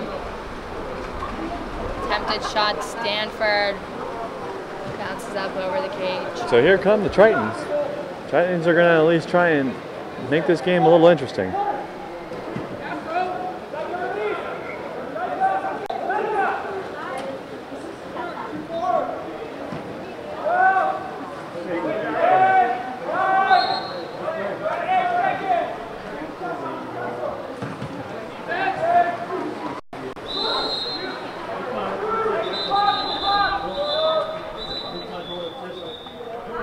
And what's the call, Jade? Honestly, I didn't even see what the call was. Referee just called that ball back out of play, and didn't really understand why. But nevertheless, that's the shot clock violation, and so Stanford, with a good defensive position there, will get possession back.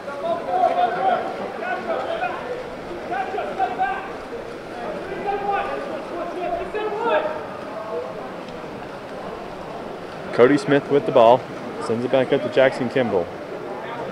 Kimball looking for an opening and intercepted right there by number 21, Andrew Moore with the interception. Gives the Tritons the ball. They're going to try and find an open swimmer. Luca Davino trying to take advantage of it.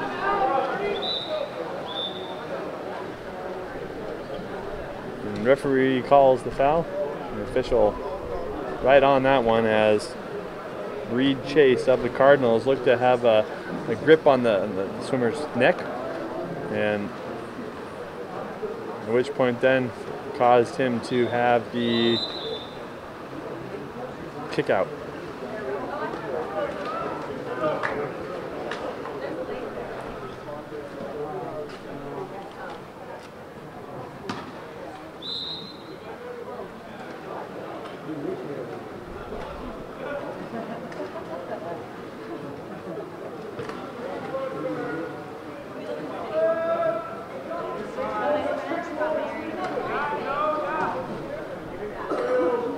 Nick Alexander tries to take a shot, misses. Stanford with the ball. Minute remaining in the quarter. 2 more possessions. Stanford wide open with this one. Connor Stapleton. Nope, sends it back out. They're going to set up a play. Reed Chase with the ball. Stanford starting to slow it down just a little bit. Play it nice and smooth. And then there's a blast right there and a great save by Brian Cook.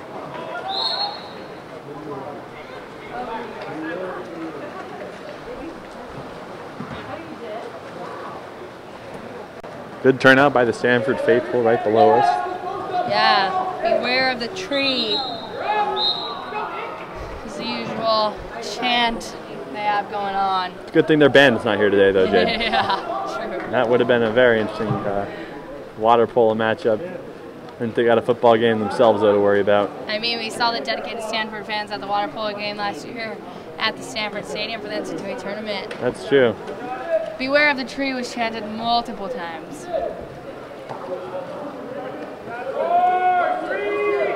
So, Stanford.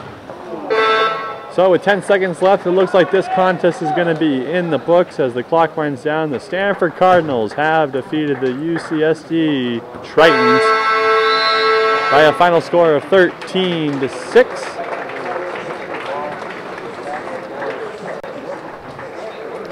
And as we mentioned, our next matchup, Jade, what do we have?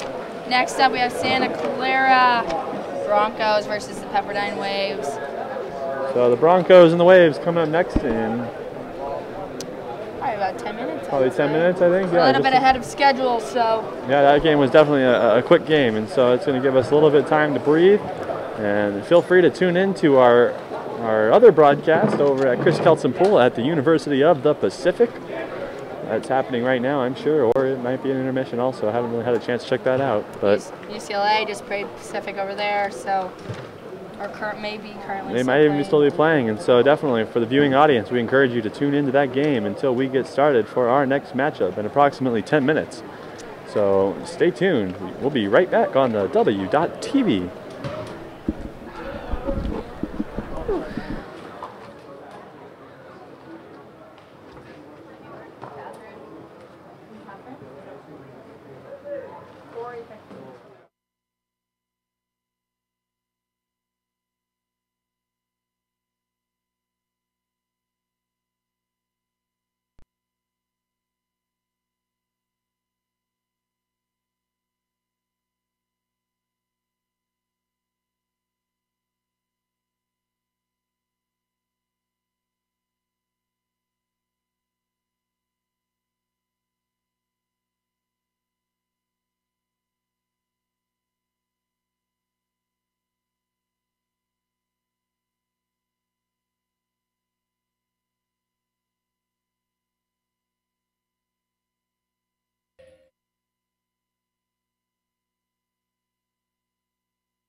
Serving up a bad batch, too much bacon on it, bacon on it, bacon on it. Assalamu alaikum.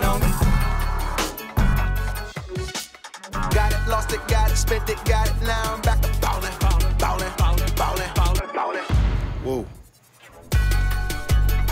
Hey, Hey, Wale, you gotta try these.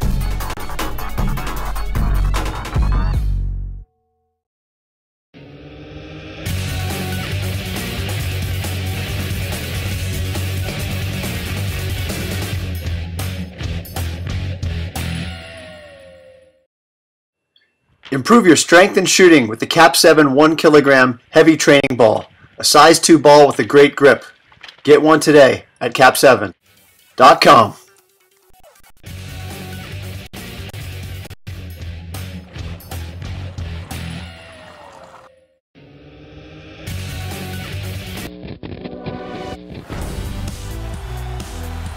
And the #1 team in the country is the king of the West Coast Conference. It's been a fun start to our season, and I'm happy with where we're at right now. The W.TV, the energy of the West Coast Conference on your browser, smartphone, and tablet. All the action, anytime, anywhere.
So disoriented.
guys. No, you got to stand. Depends if you don't mind standing. You can see perfect. But yeah, whatever. I just wanted to point that out. The second one was kind of weird.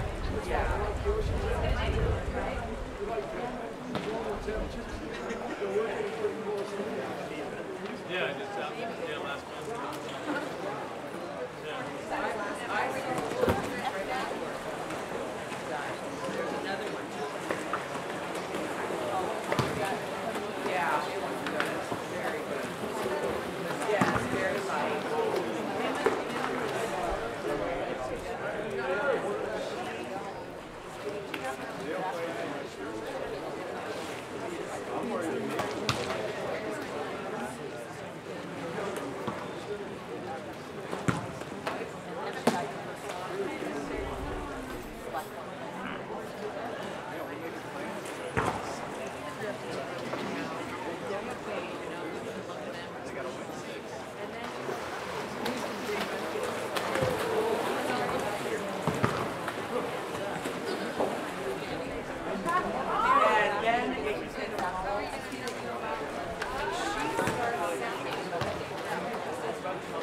On game day, we wear different uniforms. we represent different colors, We come from different backgrounds, different states. different cities. Some have hit aces, Some have hit wedges. Some have hit threes. we are different. but we are the same. Competition unites us all. We are not blinded by winning and losing. The honor of the game must always be upheld. We represent our conference, Our school, our team, Ourselves. the West Coast Conference. What's going on, Power Cat? How you doing today? What's going on here? Unbelievable. Hey, man, did you touch my coffee cup? I didn't touch it, bro. Come on, man. What's going on with this? I didn't do it, dude. Derek, man, did you touch my coffee cup? No, Coach, I didn't touch your coffee. Who's messing with my coffee cup? Not sure. Holy Toledo. Unbelievable. Unbelievable. Unbelievable. Unbelievable. This place sometimes.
Welcome back here on the W.TV. We're going into our second to the last game here at June Ferguson Pool. Santa Clara University is taking on the Pepperdine Waves.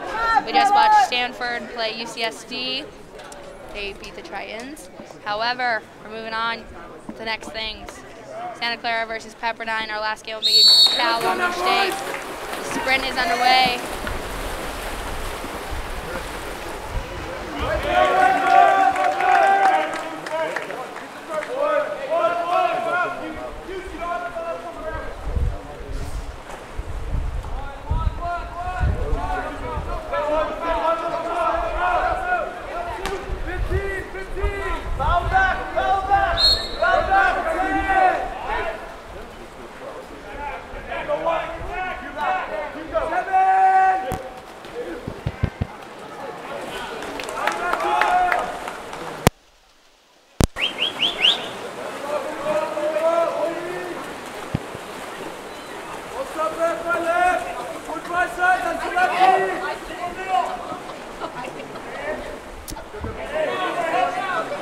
Pepperdine with the ball. Pepperdine playing in dark, Santa Clara in white.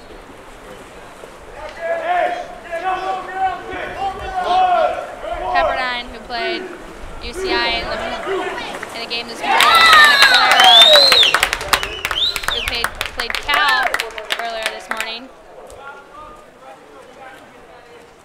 Pepperdine here with the goal. Both teams lining up, center of the pool. Santa Clara with the ball.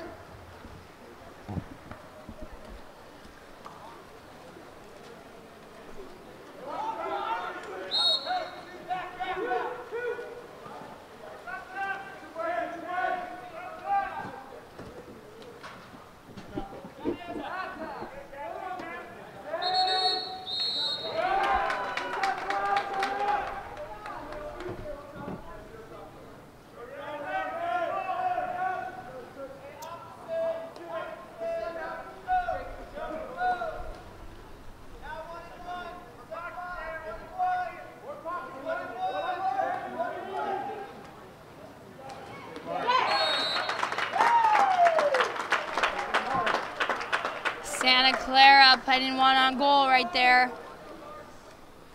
We had a trend going earlier in this morning's games. In the first quarter, a lot of these teams were tied. Going into the second, third, and fourth quarters, some of these teams definitely pulled away there at the end.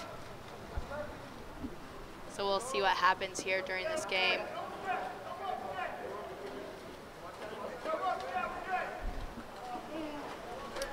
Pepperdine making some drives. Ejection called.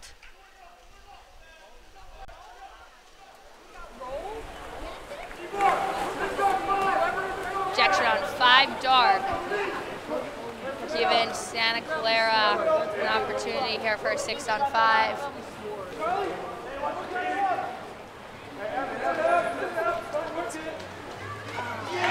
Santa Clara with a goal right there off the post.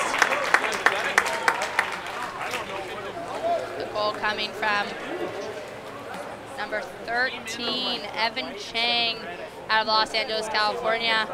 Right there with the side grab into a goal. They can score 2-1.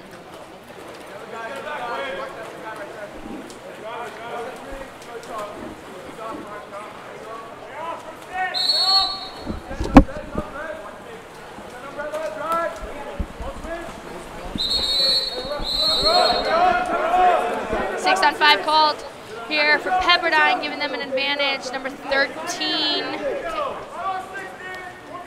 taking an ejection, Evan Chang, who just scored in the last possession, being subbed in over there in the penalty box. Pepperdine center cage. Number 2, Pepperdine's Wesley Sheborn out of Newport Beach, California, Corona Del Mar High School. Tying up the game right here, 2-2, 5 minutes and 10 seconds remaining in this quarter.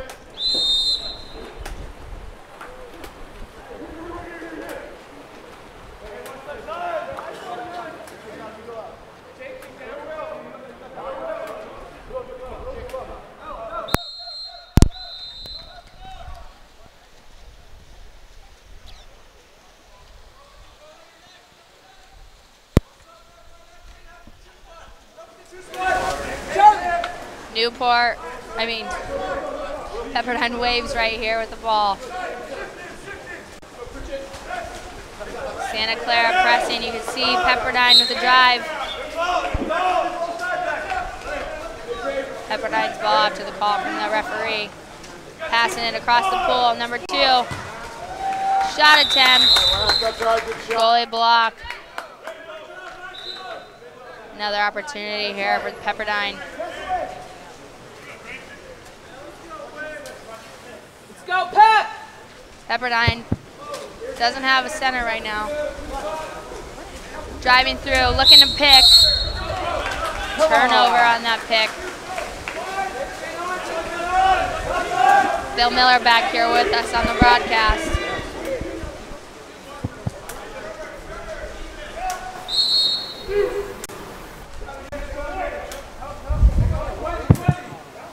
Yeah, great way, Jay, to get this game started. Again, once more, we see a lot of quick turn, quick time goals. Yeah, I mean 2-2. I mentioned before you came on that we noticed in the earlier games that a lot of the games are tied in the beginning, leading into the second and third and fourth quarters. One team usually pulled away. I mean, will we see this in this game, or are these teams like evenly, matched? Are we going to see a pretty tied-up game? Yeah, absolutely. I mean, the way that the brackets suggest, I mean, the 12 seed were going against the 13 seed, so I would expect there to be a fairly decent matchup here, and sure enough, so far it's a good start that way. Yeah, definitely. See some kickouts happening. 9 White holding on the drive, which is not allowed. You'll have to let the player be free.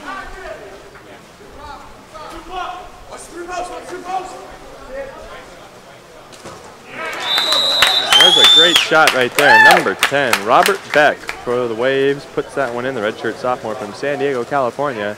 Pepperdine leads 3-2.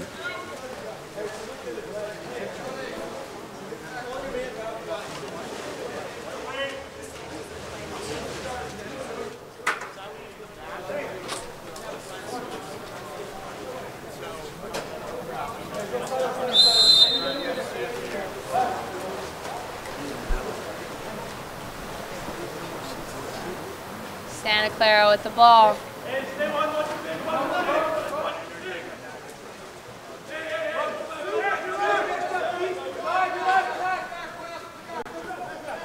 Santa Clara looking for an opening. Go to number 5, Chase Schaff. Back to Mark Davis. Davis with a shot on goal. Missed. Good block by the goalkeeper, Zach Rhodes, a freshman out of Palm Desert for the Waves. They're going to try and give Pepperdine an early lead, or an early marginal lead right here.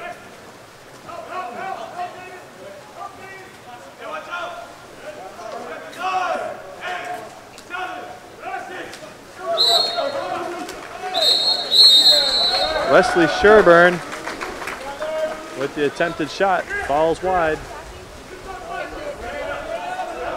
And the Broncos will get it back. Graham McClone with the ball. McClone looking for an option, sends it over to the far side, Mark Davis. Davis centers it up with Chase Schaff. Schaff passes it around. Broncos looking to find an opening, looking to find a hole anywhere. Shot clock down to 8, now 7, 6, 5. Here's a shot on goal, just off the back of the crossbar, and the Broncos are going to get another possession. Chase Schaff takes a shot, and it's good. Chase Schaff from the top right corner of the goal puts it in and ties his ball game back up. Santa Clara with a goal right there.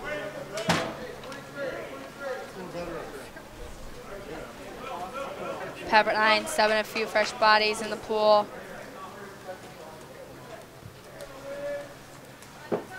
I mentioned earlier today Pepperdine is redshirting a few of their prime players, hopefully to have a really strong year next year.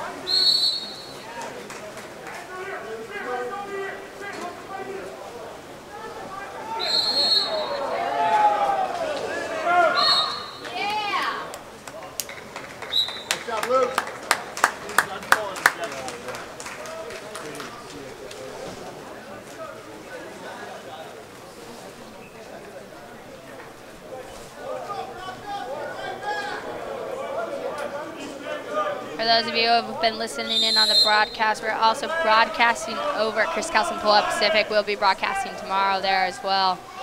Stay tuned for some more information tonight. After the final game, we'll give you some more information on what to look forward to tomorrow in this KAP7 NorCal Water Polo Tournament. Top 16 teams playing up here this weekend. So the Broncos looking to answer back after that last goal. Here's a shot just off the high bar. And so the Waves will have a chance to get another opportunity here. Yeah, you can see Santa Clara, you know, not letting anything come into that center position. It's a wrestling match in there. That's very true, Jada. If for those of you watching at home might not be able to see just the aggressiveness of what's happening on the inside. And the refs are gonna whistle for a goal right there. There's a kick out. Open player right there in the post. Easy goal. Great look down low in that first line.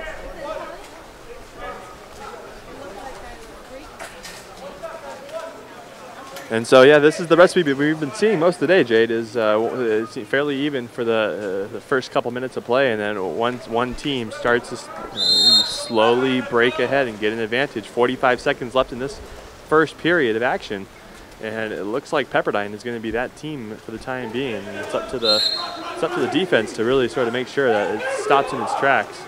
And there's a great shot right there. Will Grant for the Broncos puts it in, and we're still, that's exactly what you need to do as an offensive player for the Broncos right now. Will Grant wide open on that first line. Called for the ball. That was an easy shot to make right there. 5-4, last possession in the quarter. So about a 3-second differential between the shot clock and the game clock. Pepperdine with the ball. Jake Schimpf of the Waves. You see the drive across. There's They're looking to convert something. So shot clock is off. 15 seconds left. Broncos will have another opportunity, one more to sort of finish something up. There's an opportunity right there. Michael Franco with it. Takes a shot and just wide. 5 seconds left. Now 4. Nope, they're going to set it back to 5. And this one, they're going to go ahead and let this one run out. So after one, score 5-4. Pepperdine in the lead so far. We're going to take a quick break, and we'll be back for the second period right here on the W.TV.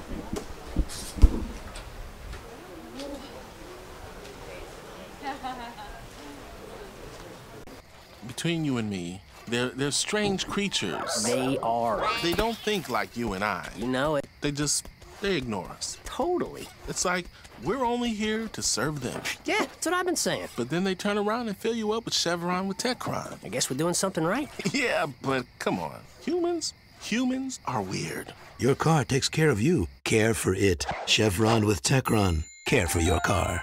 And what's up with the cat? Got my eye on him.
Is it? Yes.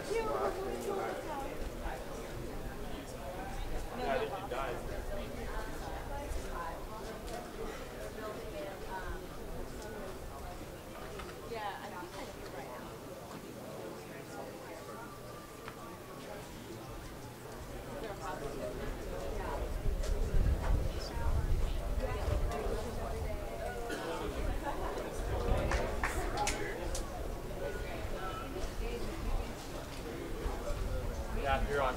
Good.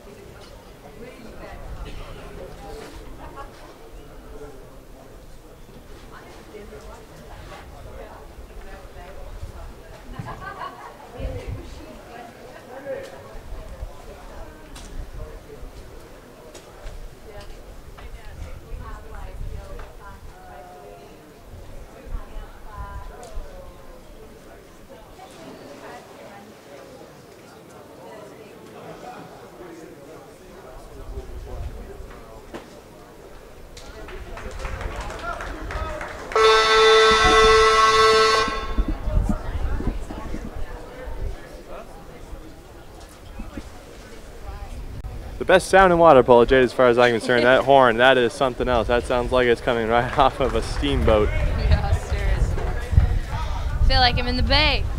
We've got a close one here in Stockton, California at San Joaquin Delta College, where Pepperdine Waves are leading this one 5-4. Just about ready to get started with the second period here. For the Waves, the sprinter is going to be Wesley Sherburne. And getting lined up for the Broncos. We'll see in a second who. Number 8. Number 8. So number 8, Graham McClone. And so McClone is going to be taking on Pattern. Or Sherburne, rather. McClone and Sherburne. And we will see how this one.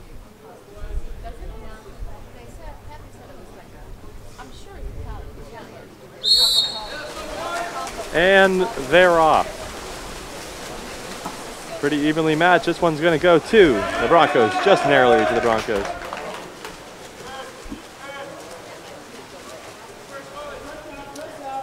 Santa Clara with the ball. Looking to do something here on this possession. So David Gabbard has it, sends it around to Kyle McCulloch. There's McCulloch in the center, number 2. Sends it over to David Gabbard. Gabbard fires, shot, missed.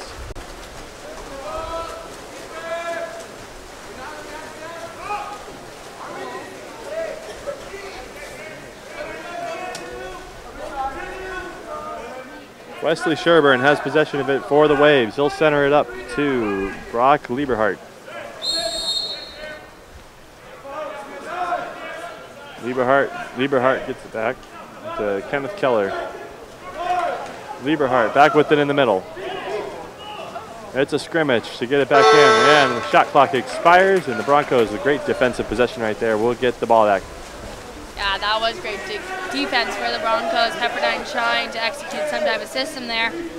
Broncos just really shutting them down with their defensive skills. So Mark Davis doesn't spare any time at all, does he, Jade? He just goes right for it. That one just comes up a little bit short. Great block by Zach Rhodes, the Pepperdine goalkeeper. Yeah, definitely. You could hear the echoing of the ball. That was obviously a hard shot that he blocked. Absolutely. So the Pepperdine Waves, they're going to call a timeout right here to restructure themselves. 6:40 remains on the game clock for the second half of play.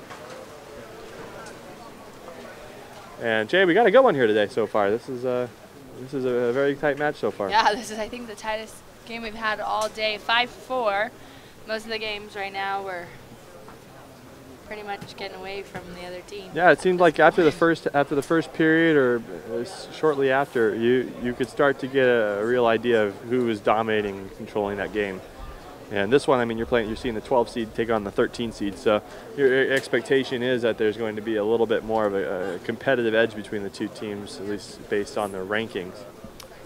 Yeah, definitely. I mean, you have a timeout here, so obviously Pepperdine's going to try to run some type of play here to gain a little bit of an advantage and hopefully, run with it if that's their plan. But on the other side, you have the Broncos who are going to do anything they can to get a stop here on this next possession.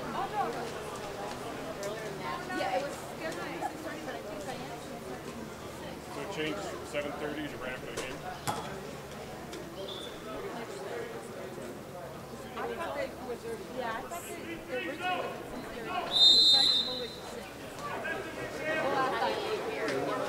So here we go again. Pepperdine Wesley Sherburne has the start with the center. Sherburne gets the ball back to center. He's going to look for an opening. Shoots, and good save by the goalie. Larry Andrews with a foul shot. Oh.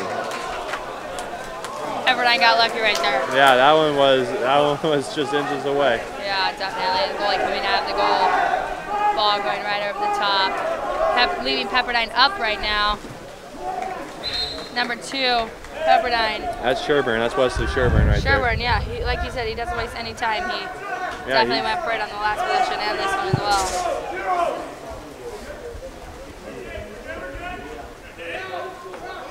So Pepperdine's going to look for an opening. They're going to play in the perimeter. They're going to try and find a way to get on the inside.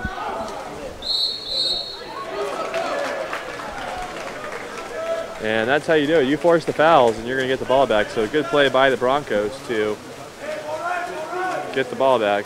Evan Chang for the Broncos is going to have this one. He's going to look for somebody to throw it to. There he goes, number 21. Castile McClone. There's a shot and just saved. David Gabbard tries to do the backhanded, the blind backhand shot, and falls right into the chest of the goalkeeper. Yeah, you know, sometimes those backhands are good, sometimes they're not. You never know. Oh, hey, nice job. 5-meter penalty shot for number 8 being on the back of the Pepperdine player.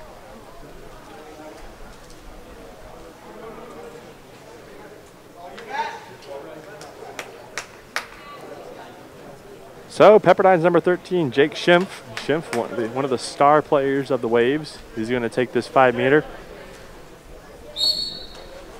And there it is. So there's the Donut goal. right there. Yeah, that one right through the hole of the arms. And Schaff gives the Waves a 6-4 lead here early in the second period. Yeah, Pepperdine subbing in some fresh bodies. Same with the Broncos.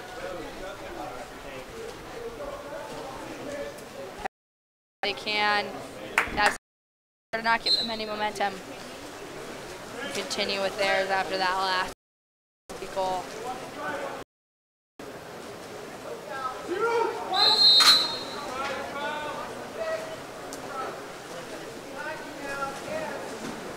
Broncos have it. Here's a shot in. It's good.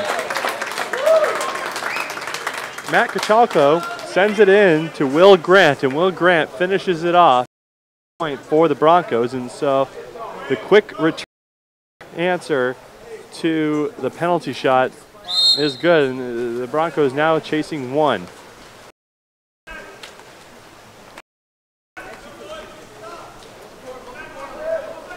And Jay, the pace of play even seems to be picking up a little bit here too. It seems a little bit slower in the first period, but now it seems to starting to picking up a little bit. Teams know that they're evenly matched. What do you think? Yeah, I think the same thing. I mean, it was a little bit slow in the beginning, but now you can tell that Pepperdine is obviously going to have to work. The Broncos want it too, so we'll see what the outcome is at the end of the half.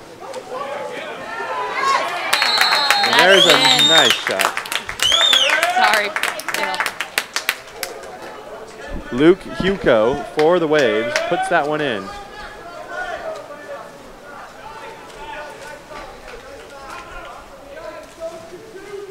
So we're seeing a lot of back and forth now with the goal scoring, which is good. It makes it for a very exciting game here, and the players are very comparable, very much so. This is an evenly matched set of teams. Jay, what do you think? Yeah, I think they're very evenly matched. I mean, no team away with it right now in this quarter. It's going back and forth. Great for an interesting game to watch, and that's a great block right there by the Pepperdine goalie. He's already in this quarter. So Pepperdine trying to add a little bit of room, a little wiggle room, as they're only up 2, and anything could happen as we approach the 4-minute mark.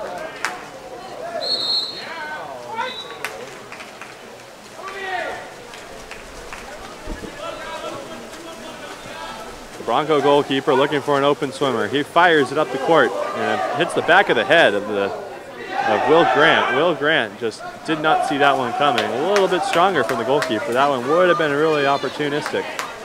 But nevertheless, the possession goes to the Waves. Charles Olston has it. Ostin looking to center it. He does. There's a scrimmage. A lot of white caps. And who comes away with that one?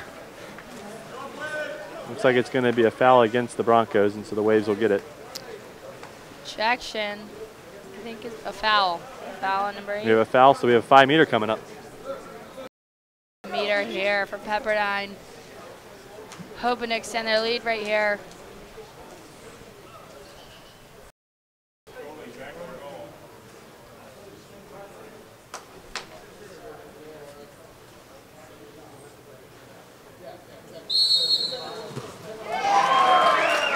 Meter block right there by the Broncos goalie. He had one earlier in the game before this, and you know those 5-meter blocks are important to have. They gain momentum for your team.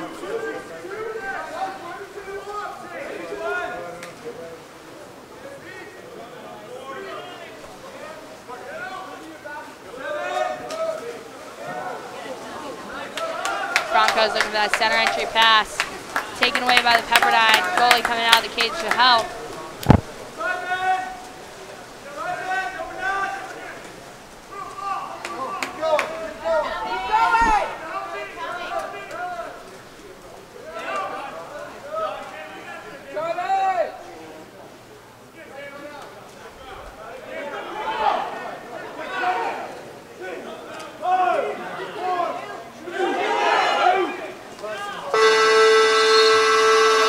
So that was kind of interesting. Luke Huco had an open shot, Jade. And I don't think. Do you think he not noticed the shot clock though? I don't think he did, but I mean, he got it in a center entry pass, or he got a center entry pass in, but he should have honestly taken the shot. Yeah, right there. at that point, because yeah, that was an easy turnover. Then the Broncos didn't really have to do much. Yeah. Huco kind of ran himself out of the clock. So 14 dark. That's going to be Huco. So Huco with the ejection. And with that, the Broncos are going to take a timeout and sort of plan this one out. So with that timeout, we'll take one too. We'll be right back on the W.TV.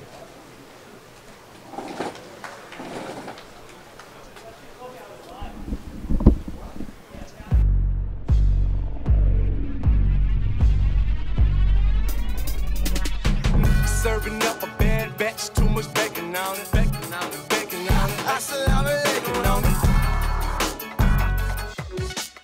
Got it, lost it, got it, spent it, got it. Now I'm back to ballin', ballin', ballin', ballin', ballin', ballin'. Whoa. Hey, Wale, you gotta try these.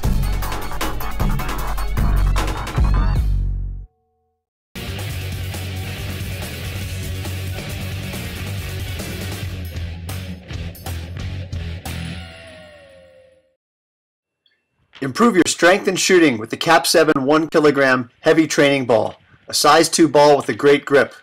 Get one today at KAP7.com.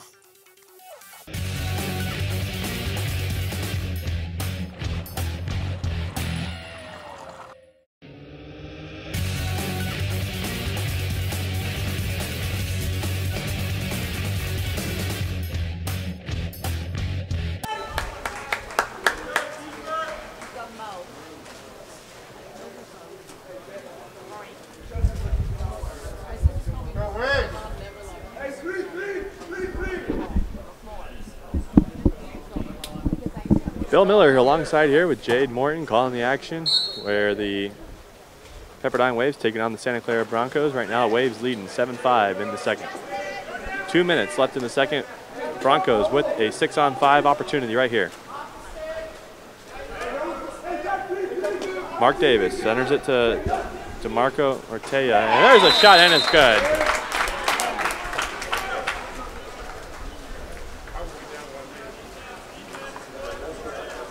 Clara with the goal, and it took some time to get 7-6, minute 46 left in the first half of the game. Will Pepperdine answer back here in this next possession?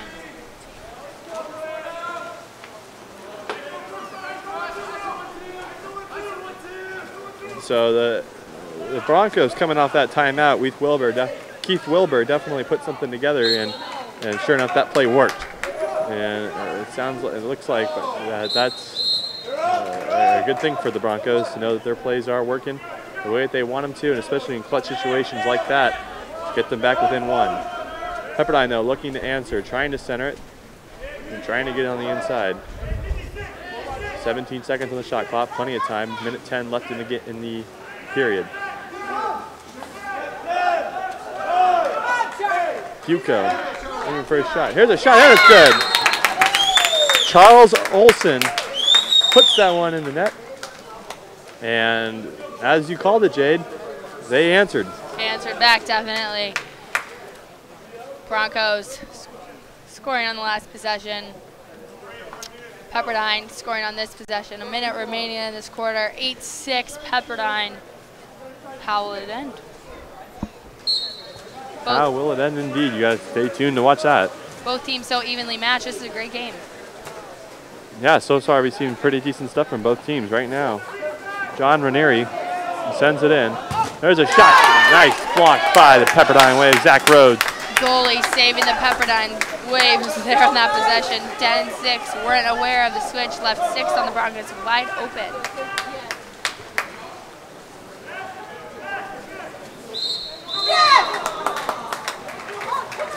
And the referee calls the foul, and that goal will not count. And so Pepperdine couldn't get that one in. And so here come the Broncos. John Ranieri looking to center it. Brings it back up to Matt Cochran. There's a shot. Nice block. Graham McClone trying to come in. Pepperdine's goalie is on fire, but I've noticed number 6, he never swims down the pool.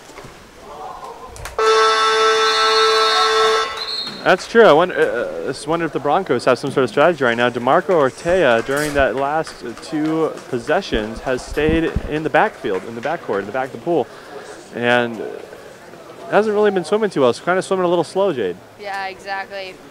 So maybe he's a little tired. End of the day, sunburn. That could be it. Definitely, folks. Bring your sunscreen if you decide to come out to the games tomorrow. It is going to be a hot one. So with that, we are in halftime. Put 4 minutes on the halftime clock, and stay tuned. We will bring you more water polo action from the KAP7 NorCal Classic here on the W.TV.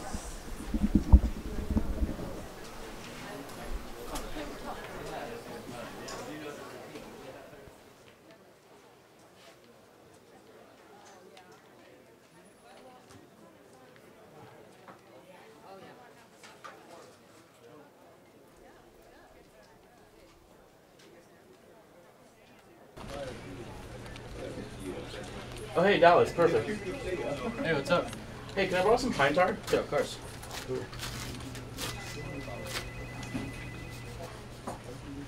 Thanks, man. All right, looks good.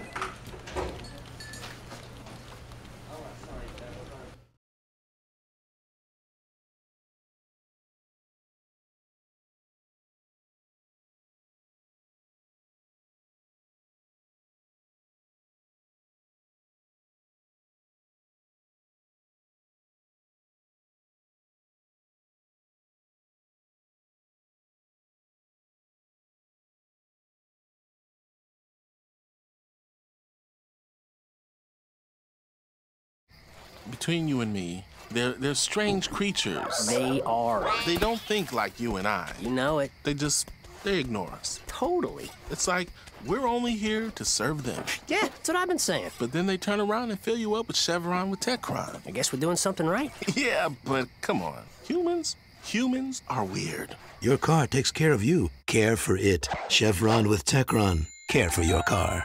And what? One of the big strengths of Pacific is the small class sizes. I feel like I know all of my professors and that they know me. Office hours are very open and they're very welcoming, so it's a lot more personable than being at a bigger campus. I just tell my kids, anytime in the afternoon, if I'm in here, come on in. We realize that our first responsibility is to our students, and we have always taken that responsibility very seriously. So our first responsibility is teaching, our second responsibility is scholarship. It's not the other way around here.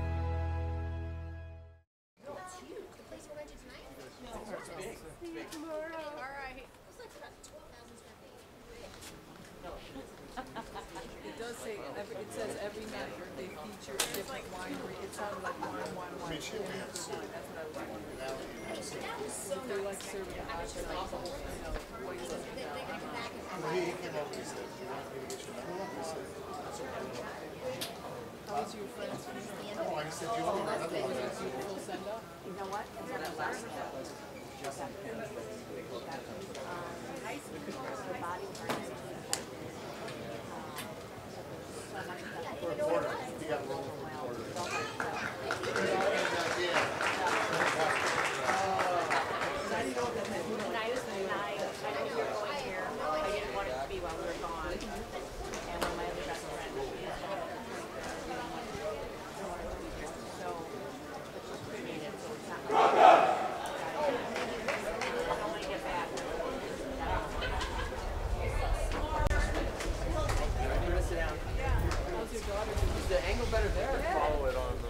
Let's go, Wade!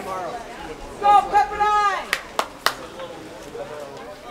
Michelle, do you have any gum? Yes. Thank you, Michelle. Has one right here. Thank you. Thank you. Look at that. This flavor's better. Next time I want. You can try to bring one next time. May I have it? May I have it? We're going to send it to borrow a piece of gum. Borrow, yeah. It's a teamwork here. That's too hard to see.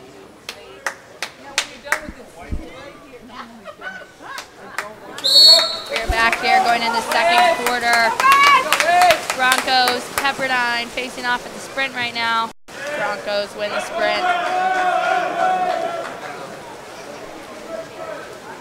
Make sure to get your KAP7 gear, KAP7 official ball of the NC2A. Go to KAP7.com to purchase your official NC2A game balls or team balls.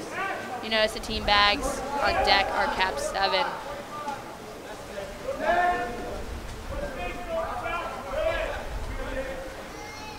So 8-6 coming into this one. There's a shot right there. Mighty shot trying to get to that corner. Matt Kachalko. Ball short. Pepperdine with the advantage here. Wesley Sherburne swims it up. Going to look for someone in the center to get the ball to.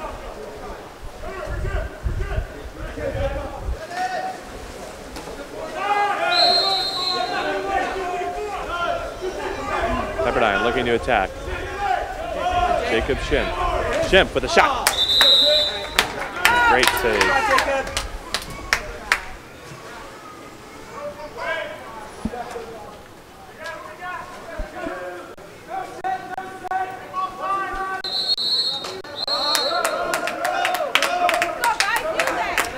Pepperdine here with another possession.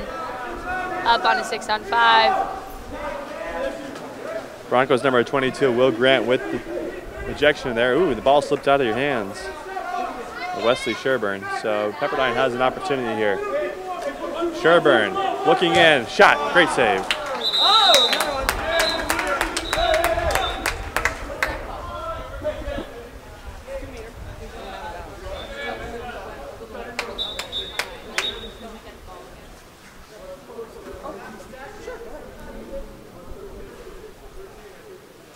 Referees trying to figure out the ejected player and the substitutions.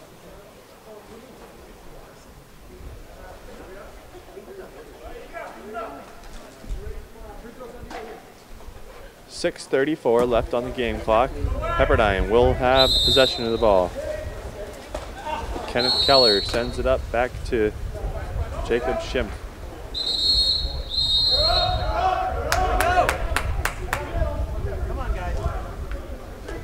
Shrimp, looking for it. Lucas Hukill. Pepperdine going to send it around the horn. Dave Flying Sherburne in the corner. Shrimp with a shot, good! Skip shot into the goal. You can hear the Pepperdine parents, spectators happy below us. Yeah, Jay, for a school from Malibu, yeah, definitely an impressive turnout for the Pepperdine faithful here. Yeah, they do. They have a lot of dedicated fans here on the deck right now. So Pepperdine will make the substitution. Coming out of the pool is Wesley Shoeborn. We go defense.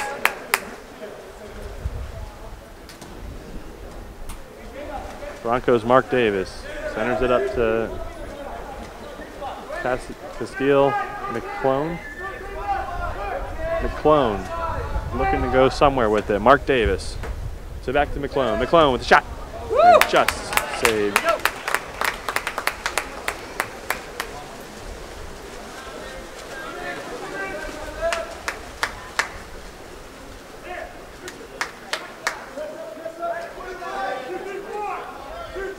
Jacob Shrimp.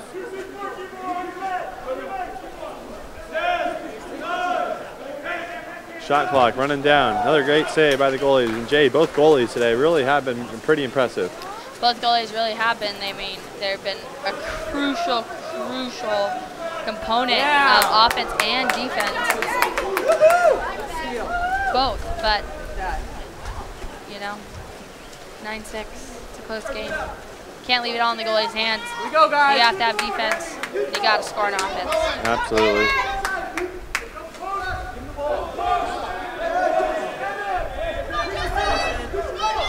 Yes. Oh, there you go. Good job.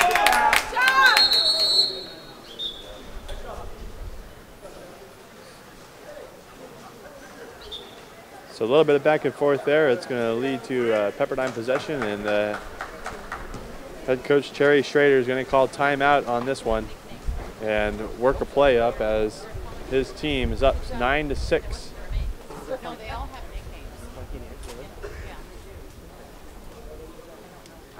The wind's picking up here. Sun's going down. It's cooling off a little. That's right. It was Here fairly it's decent day today, though. Yeah. I think this is sunny Stockton, California. Yeah, it'll be nice to get into the fall months. It's been a rough, long summer. It's still 85 right now, though. I mean, that's It's pretty good. game time temperature brought to you by KAP7. Long Beach, you can see them. They're warming up. Stretching over in the corner here at the pool. I'm assuming, oh, Cal. They should be here soon to warm up as well. Yeah, Long Beach State and Cal is going to be a very good game coming up at the our final game of the evening after this one. Here we go, Waves. Let's go, Waves. So 4:44 left on the clock for the third period. And Pepperdine with the ball. Lucas Huco centers it up. So pass it around the perimeter to Kenneth Keller. Keller. Back to Keller. Back to Huco. Huco to Shoeborn. There's a shot, and just off the backside of the net. I thought that one was in, but when it hits the outside of the net. Yeah, a matter of perspective on that one. Yeah. So David Guibard in the pool for the Broncos. Richard Daly takes a shot, and it's good!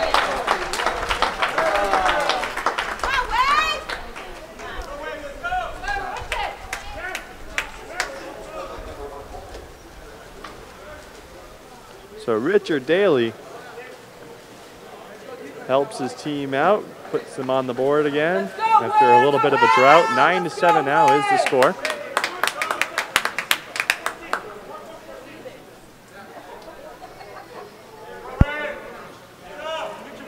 Both teams line up in the center of the pool. Pepperdine's possession here.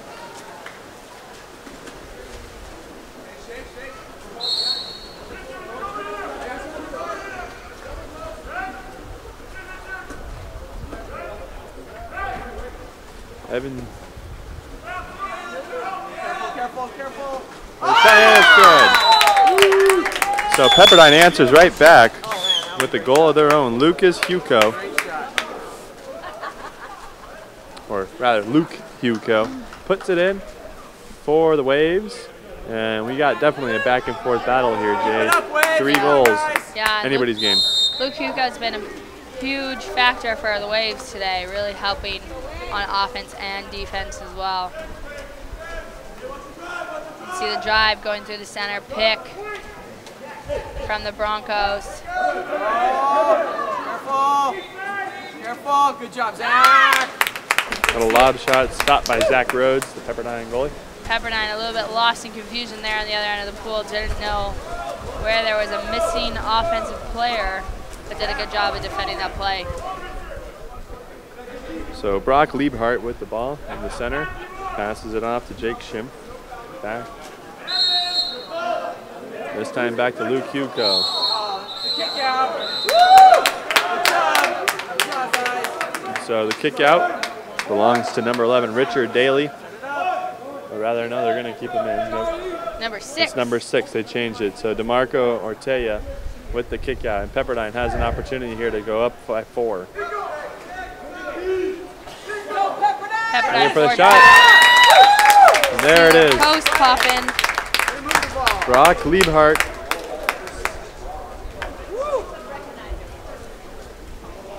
And Brock Liebhart puts the Pepperdine team up by 4 goals now. And Jade, do you think this is the start of something big? I think this is the start of something big. I mean, we're in the third quarter, 2 minutes, 45 seconds to play. Pepperdine may run away with it here. So it's going to be up to again, you don't know. That's true. So it's going to be up to head coach Keith Wilbur to make sure to keep his team intact and play the right guys at the right time. Because right now, team down by 4, and Pepperdine looks to be having the momentum. So we'll see what the Broncos do on this possession. It's a critical possession. Richard Daly passes it back up the center to Chase Schaff. There's Chase Schaff again. Shot and just over the net.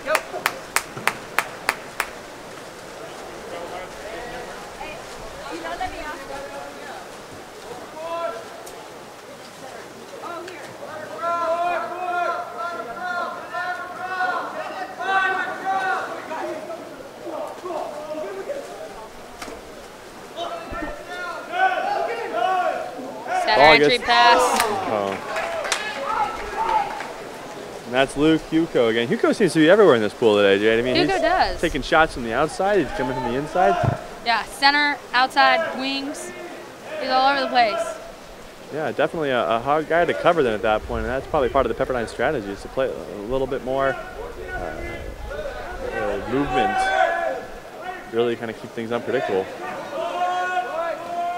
Richard Daly takes an errant shot, kind of a desperation shot as the shot clock winds down. And so the Waves, the Broncos rather, have sort of fallen off the horse a little bit, it seems like, after they were keeping competitive early on. Thomas Pattern sends it back up. Shot, nice save. And the Waves with it, and they'll just kind of smother it. And so the deflection there by the Broncos, Larry Andrews. All right, guys, defense. Don't let up. Pepperdine. You can hear some fans yelling defense, not to let up here. 58 seconds. You got a drive going around the center position. This is Chase Schaff. Schaff looking for something. Sends it over to his partner, DeMarcus Otea. There's a shot right there. And a nice block.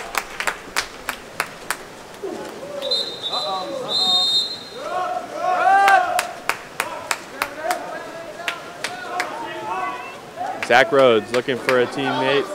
Sends the ball up. Sends it over to Brock Liebhart. Liebhart tries to get inside with it. A little bit of physical contact. Sends it to Luke Hugo. Hugo back to the Liebhart. Pepperdine sends it around the center. Looking for something. Looking. Sends it to the far close wing. Back to center. Back to the inside. Shot good. Thomas Patton, redshirt senior out of Newport Beach, California. Pepperdine maybe making their move right here. I think this is where you're going to start seeing something big. I think Pepperdine wants this quarter to be big. 9 seconds left on it, and they definitely made a statement right now. Yeah, definitely. 9 seconds, 12-7. Put a stop to the Broncos on the last possession. Made a statement, scoring a goal on the other end. They want to get out of quarter.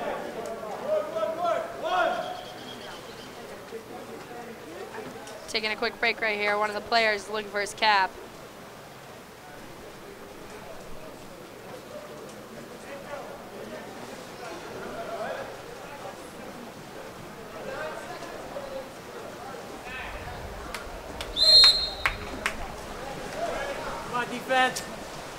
Pepperdine rushing the Broncos. Not letting them get anything off, stealing the ball. Good quarter, Wade! Pepperdine leaving the quarter. Up 12, Broncos 7. We'll take a short break here on the W.TV and we'll be back.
Huh.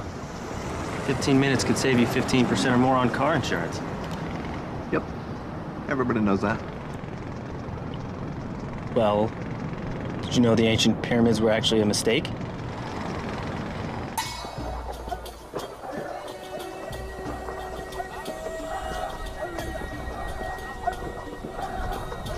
Uh-oh. Geico. 15 minutes could save you, well, you know.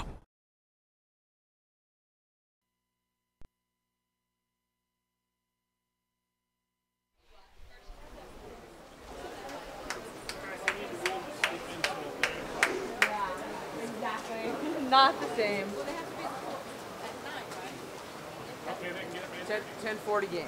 That's what we're shooting for. We're coming back here for the fourth quarter of our game here at June Ferguson Pool at Delta College. Pepperdine, the slight lead, leaving the third quarter, 12-7, 8 minutes to play. The last quarter.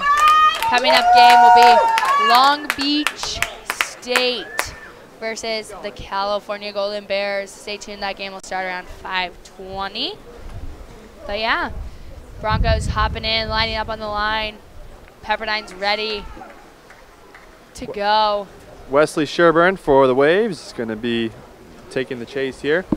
For the Broncos, it's going to be Graham McClone.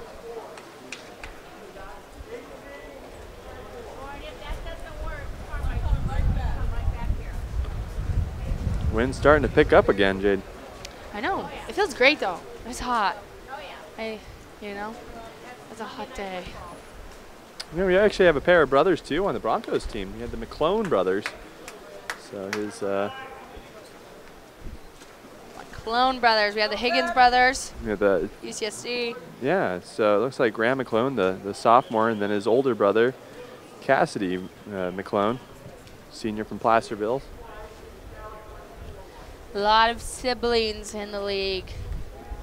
I feel like when you have an older sibling who does polo, That's a pretty good thing. That's it's definitely a good help right there. Younger Absolutely. siblings usually follow. Makes recruiting really easy, doesn't it? Yeah, it does actually.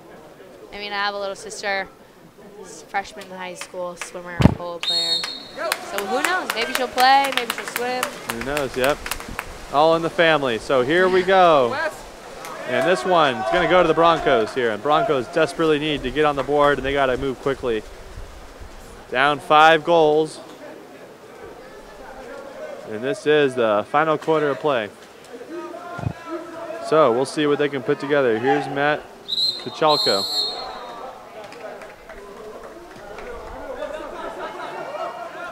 Now Graham McClone centers it up, back to Kachalko. Kachalko to McClone. McClone's going to try and center it. Yes, he does. Centers it, goes back to the far side. Broncos looking to get it in. Here's McClone. Sends back in to Mark Davis. Davis moves up to McClone. Shot good. Davis had that open look right there in that top left-hand corner. Putting it in past Pepperdine's goalie, who's had a great game today. He's really holding on to that momentum here for the Waves. And Jade, how important is that goal right now? I mean, it's the start of the quarter. When you're down 5 and all of a sudden that first goal, is that a momentum shifter? It is. I mean, they won the sprint. Started the quarter off with a goal. It could be a momentum shift. You know, Pepperdine needs to answer back right here. And there it is. And so the Broncos really putting pressure on him, calls the foul. And it looks like the ball is submerged. Meaning an automatic turnover to the Broncos. And looks like the refs are going to call a timeout. Broncos are going to call a timeout. Keith Wilbur, head coach, is going to try and draw up a play. Down 4, 6:49 left in the fourth quarter.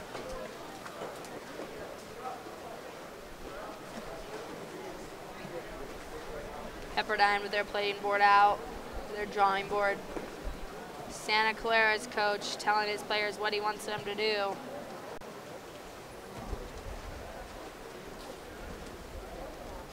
Golden Bears warming up. Long Beach State warming up as well. Getting ready for that final game tonight. Yeah, Jade, that's definitely going to be a really exciting contest right there to sort of finish it off on a really great note, sort of play. The sun going down, it's going to be a great setting for some water polo to sort of close things up for the first day here at the KAP7 NorCal Classic.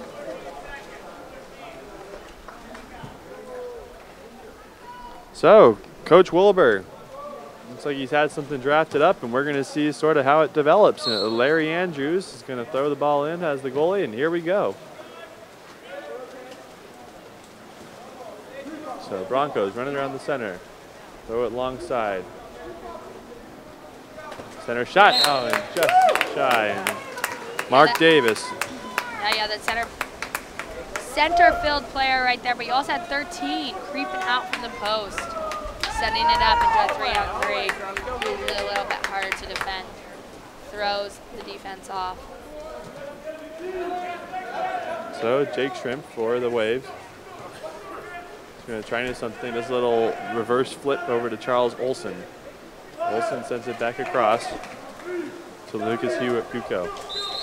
And Huco sort of gives it away, knowing that the shot clock was close to expiration. So the Broncos will get an opportunity right here. A fresh 30 seconds on the clock, 6 minutes to play. Here's a shot. Nice save. Nice block by Zach Rhodes right there to keep the Broncos at bay. Set it up. Come on. Good shot. Waves setting up their offense.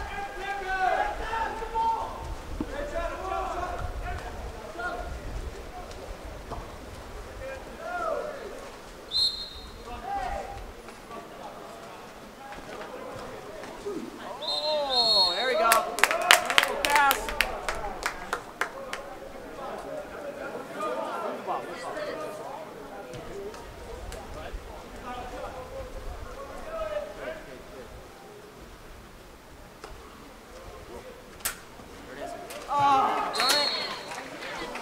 That was kind of an errant shot right there by the Waves. And running out of time, though, that's kind of what you expect. 5 minutes, so that does take a significant chunk of time off the clock for the Broncos to get back in it. Here you see DeMarco Ortega trying to make something happen. The Waves double team him.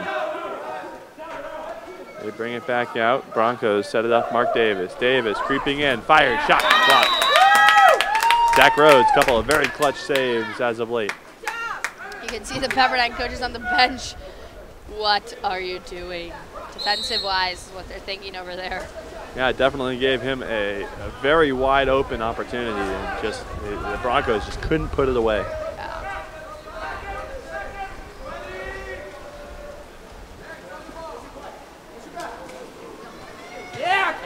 Broncos looking for that backhand shot right there out of the center position. Stop it.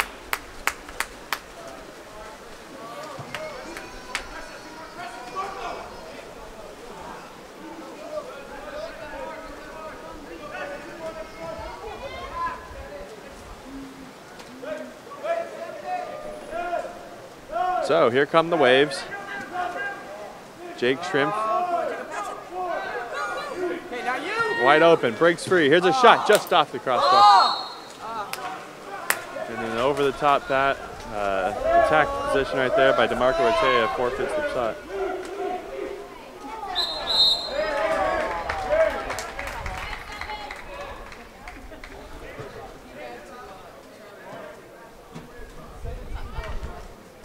Five-meter here for the Broncos. 12-8. Pepperdine, 3 minutes and 48 seconds remaining. They probably didn't want to give them this 5-meter. So Mark Davis, this is a big one right here, folks. Puts it in. Mark Davis with authority. And the gap starts closing in. Pepperdine putting some fresh bodies in, trying to close out this final game for them of the day with a win.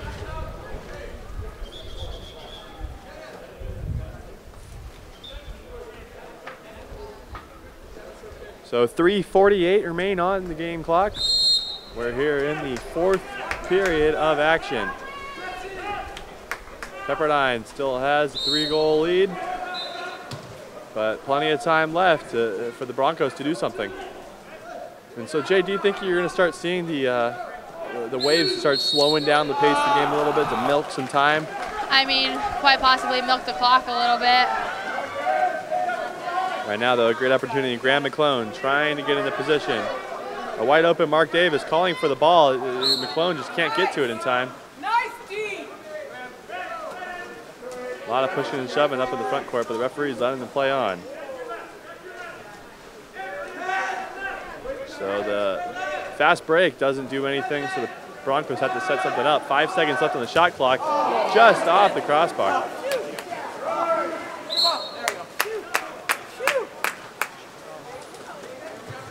And Jade, that was a big one. That one. That was a big one. Saving themselves, the goalie getting into the mix of things on that last possession. Oh, Pepperdine looking for a goal right there, stuffed by Broncos goalie. And calling for the ball way up in the front court is Graham McClone. McClone one-on-one. He's going to pass it over to Mark Davis. Davis is the front man right now, and can't get it. Goalie takes the ball. So Broncos had a great opportunity right there. It had two guys on offense that were well ahead of the defense, but just still couldn't get it done. And that one too, as you start seeing it unfold, more opportunities are starting to present themselves to the Broncos, and they're not going to deliver, and that's not a good sign. Come on, come on. So Tom Patton. Foul on the Broncos. Pepperdine. Broncos at the exclusion. Pepperdine up. Minute 54. And the Pepperdine Waves are going to call a timeout here to sort of plan this one out. So a minute 54 remains in this contest. 12-9 is the score. We're going to take a quick break. You're watching the June Ferguson pool action here at San Joaquin Delta College, where the KAP7 NorCal Classic is underway on the W.TV.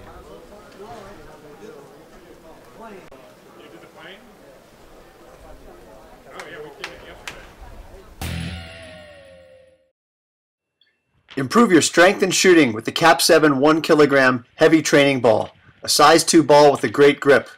Get one today at KAP7.com.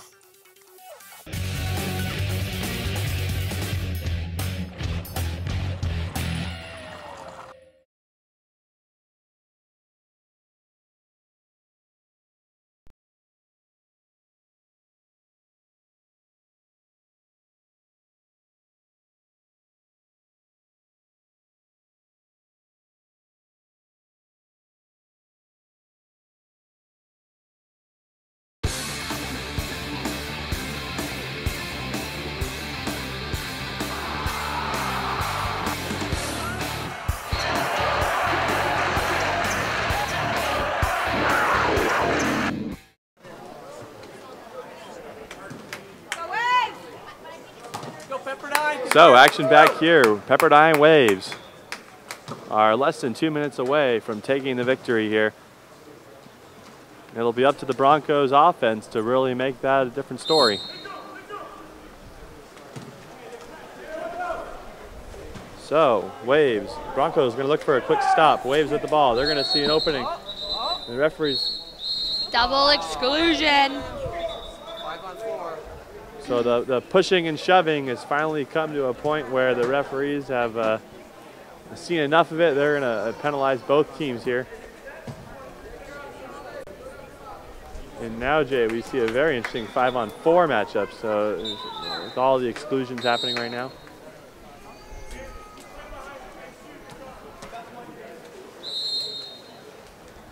Here we go. Waves with the advantage. Going to try and find an opening. Close side, going to center. Double block there.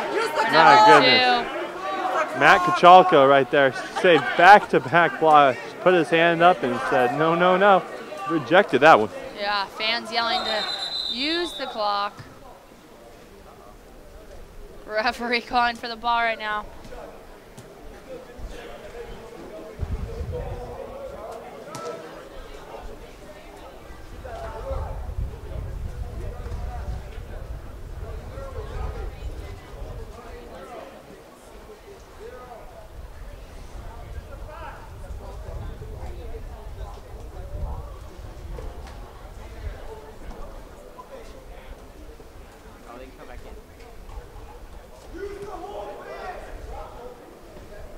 Not quite sure what that delay was about, Jade.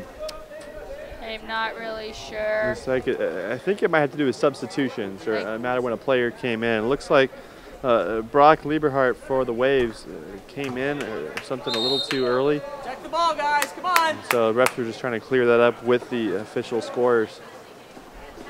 But all looks like it's settled now. 1:10 remains on the game clock, 7 on the shot clock. And the Broncos swarm that ball. Pepperdine center position fully underwater. Broncos gain possession of the ball anyways. Here's Chase Schaff.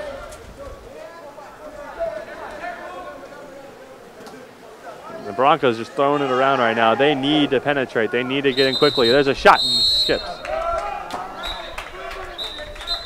And the call there, an exclusion, number 13, Jake Shrimp. So the Broncos, this is what they need, but they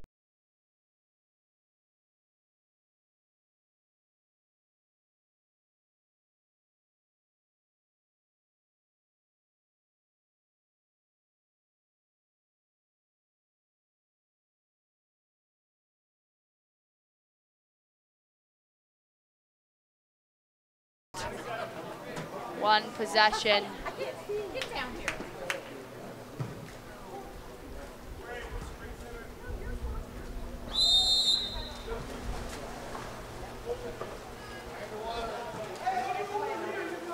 Pepperdine playing keep away right now from the Broncos. Yeah, so the Waves are going to go ahead and waste the clock here, and this one is going to go to Pepperdine. So stay tuned. We have coming up next is the Cal and Long Beach State, but this one, as the shot clock hits 1, this one goes to Pepperdine with the final score of 12-10. Jay, what's your reaction to this game? I mean, there was definitely a momentum shift in the second quarter for Pepperdine, and they just kind of ran away with it in the third. Broncos came back in the fourth, but Pepperdine held them off. I think it was a great game for both teams, especially coming off both their losses this morning. But we'll see what happens tomorrow. Yeah, absolutely. So one more game coming for you tonight. Golden Bears jumping in the water. Long Beach jumping in the water as well. That game will start at 5:20 here on the W.TV. So yeah, 5:20 game time. Tune back in. We got approximately 10 minutes till we drop the ball. We'll be right back here on the W.TV.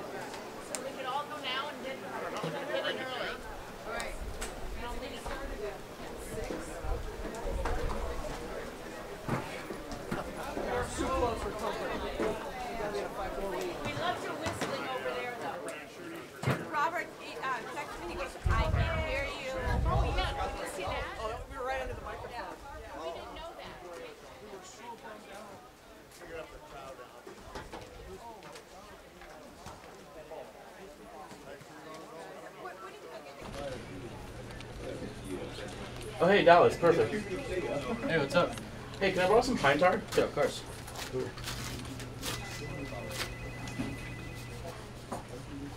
Thanks, man. All right, looks good.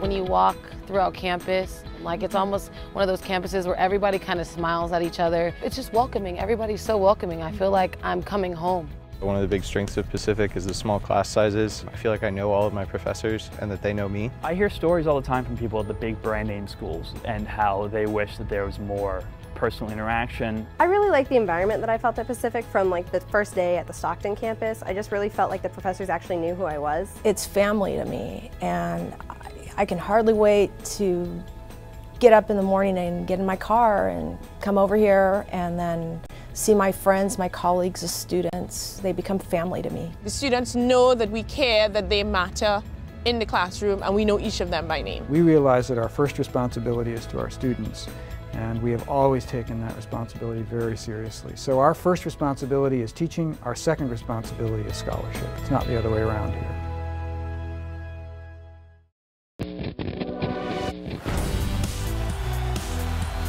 Number 1 team in the country is the king of the West Coast Conference. It's been a fun start to our season, and I'm happy with where we're at right now. The W.TV, the energy of the West Coast Conference on your browser, smartphone, and tablet. All the action, anytime, anywhere.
We're back here at Delta College.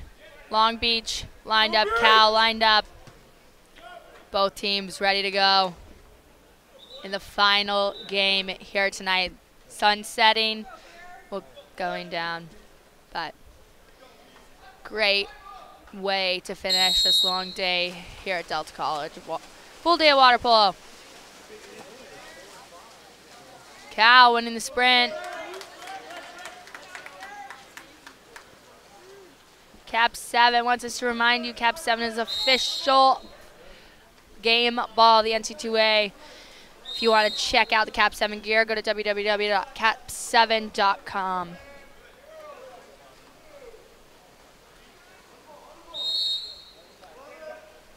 Cal with the ball. Long Beach in a press. Goal number 9 from the Golden Bears. Luca Cupido out of Italy. We talked about Luca earlier in this morning's game. You haven't met too many Italians, but he's definitely a crucial piece for the Bears' offense and defense as well.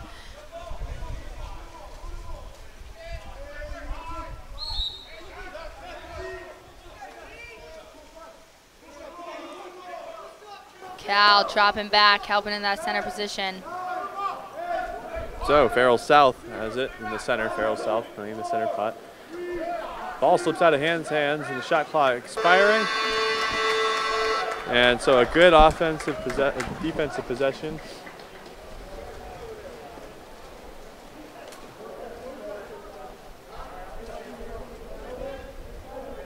Cal in their dark blue and silver lined caps, and the 49ers in the white caps.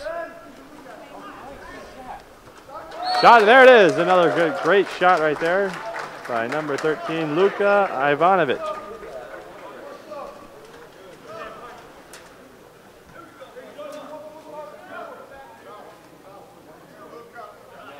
So the Bears off to an early 2-0 lead, 6:42 to start this game. Jade, quick starting point. You were talking earlier about the pace of this game. What do you think about the pace of this game? I think this game is going to be really fast-paced. I think the Bears are going to go after it and just really, set the tone early in the game. I mean, this morning's game was really fast. They played a really great game to put them here to play the last game tonight against Long Beach, but I think if you really want to stop the Bears, you're going to have to work extra hard to stop them. I was telling a friend today that goes to Cal that they looked really well as Stanford. Both the Stanford game and the Cal game earlier today were both really fast-paced, so I don't see them slowing down much in this game either. So you saw a shot on goal right there, misses wide, but Cal continuing to push their offense and really they're getting some good looks to start, and I think that's it's going to be definitely something that the Long Beach State folks have to address and make sure that they know that they can't give them those looks. And a close shot by number 10, Dan Matulis. Just misses short. Ball under, going the other way. Number 4, Long Beach just takes it right from the player, putting Long Beach up. Yeah, Jade, I wouldn't like to be that player right there. I think I would require medical attention. Yeah. That one looked like it would have hurt. Definitely. He was pretty much submerged, looking at the goalie like, why is this happening? So Long Beach State, though, has to be the ones to capitalize on this. Already down 2-0 early.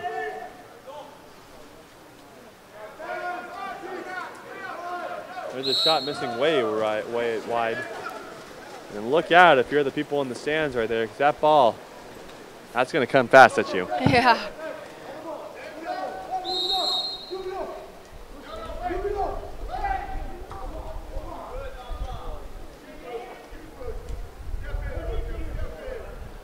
Alexa Sapanjic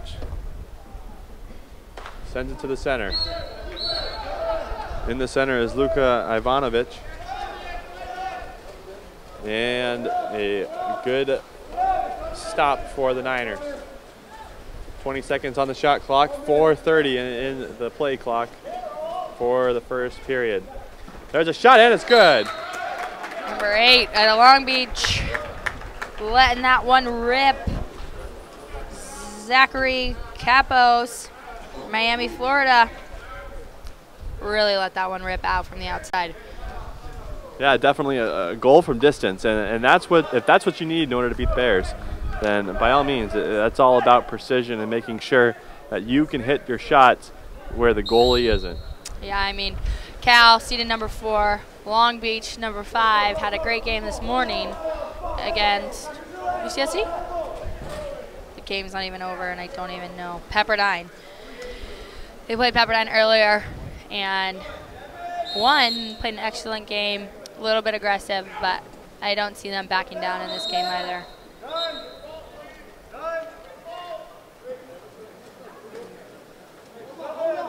Yeah, both these teams well rested from their earlier games, and so this is, oh, there we go.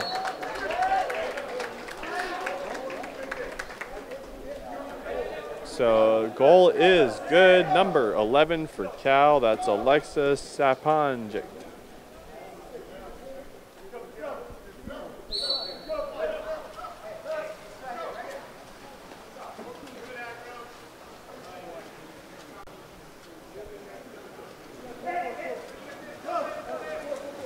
Long Beach needs to answer, but a quick steal by the Bears. Pedro Stellet with the great snag, and the Bears are going to come up with it. Very aggressive play. 22 with an ejection, swimming out over there in center pool. Oh, good call, Jade. And so here we go. I think this is the first power play for the Bears today, or for this game, and so we're going to see what they do on it. Bears setting up in their 4-on-2 form. Number 11 on the Bears, letting that ball go. Alexa Saponjic, letting the ball go wide, not even bothering to go get it. You need precision and good passes on 6-on-5 to really throw the defense and the goalie off. Absolutely, but if you can put those two things together, you're going to get results, and that's the challenge of it. And that's the difference between an okay team and an excellent team. Take advantage of those opportunities when the team gives it to you. And so we're going to see that right here. Oh no, we got a timeout called by the Cal.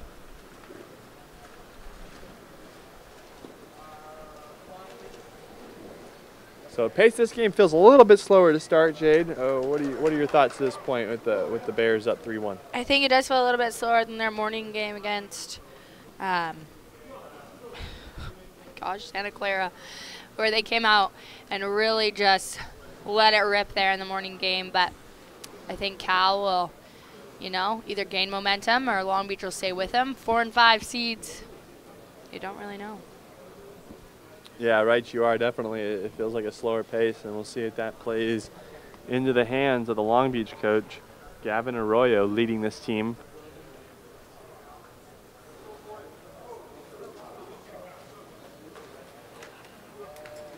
As you saw right there, head coach for the Cal Bears, Kirk Everest, really sort of demanding the best from his Cal team.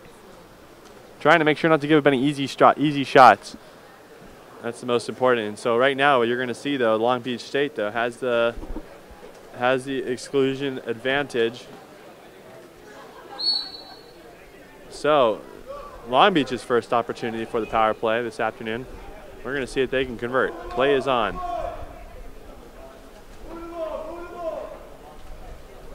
Looking for an opening. Back to the center. Niners sending it in.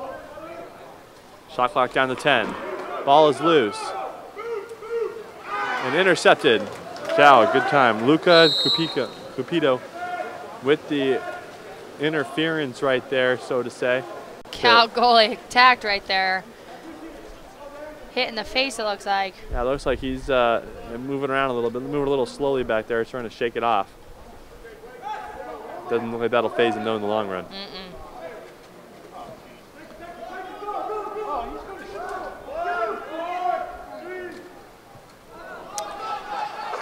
Five, trying to get that lob shot in there for the Bears. Thomas Carroll. Little shy of the cage. Yeah, so here comes the beach. Minute 40 left to play in the first period here at June Ferguson Pool at the San Joaquin Delta College. There's a shot on goal, a rocket shot, but just wide right. And the Bears will have the possession, or rather it's going to stay with Long Beach.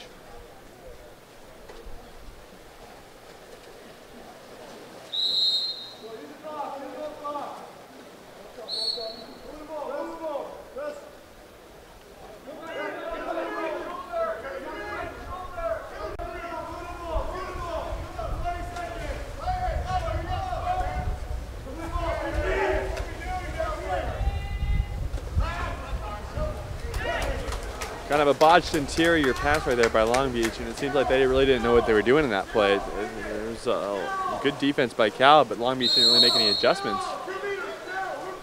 Yeah, definitely. Cal now with the possession.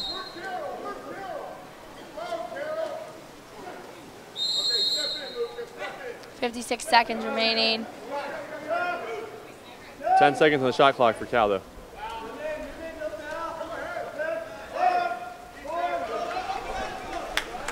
And good defensive possession by the Beach, and they will go ahead and take it on offense.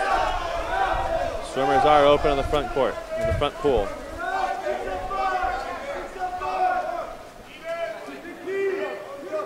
'49ers are going to look to set something up here. Cal on a hard press there at the center, not letting Long Beach get position at all. Cal coach yelling for his Bears to go, go, go. Shot clock is off. 13 seconds left to play in the first. Bears looking to get one more shot off. Now 9, 8, 7. Whistle blows, sets at 5. Ball back in play. 3 seconds, 2, 1, and this is going to end it. So the first period is in the books, and we got a low-scoring game to start. Yeah, definitely. 3-1. Leaving the first quarter. Cal trying to find their momentum like they had in the first game. Long Beach is kind of giving it to them. Teams will switch sides here due to the sun, and we'll be back after this short break here on the W.TV.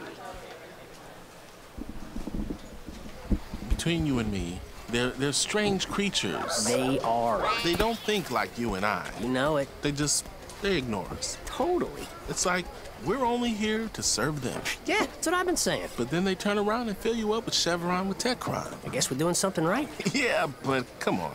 Humans are weird. Your car takes care of you. Care for it. Chevron with Techron. Care for your car. And what's up with the cat? Got my eye on him. You want a what?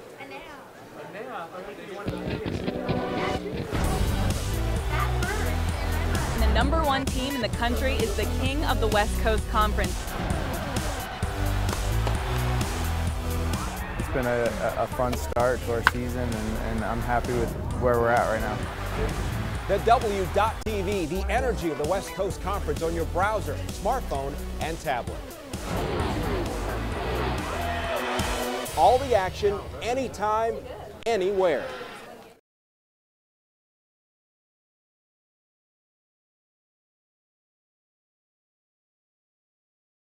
On game day, we wear different uniforms. we represent different colors, We come from different backgrounds, different states. different cities. Some have hit aces, Some have hit wedges. Some have hit threes. We are different. but we are the same. Competition unites us all. We are not blinded by winning and losing. The honor of the game must always be upheld. We represent our conference, Our school, our team, ourselves. the West Coast Conference. Hey, Coach, how's the season been?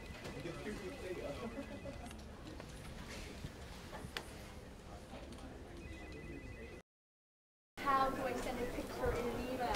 I'm like, oh my god. This is, I've typed it.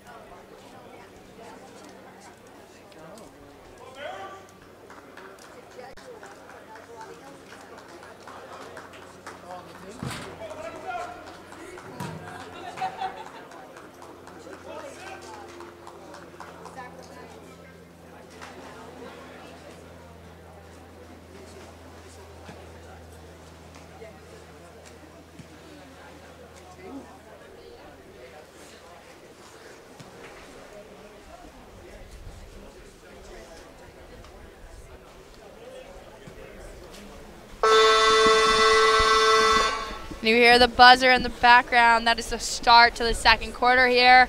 The sun's moving down in the sky. The wind's blowing. There's a nice cool breeze here in Stockton, California at the KAP7 2014 NorCal Water Polo Tournament. Both teams are lined up and they're ready to go.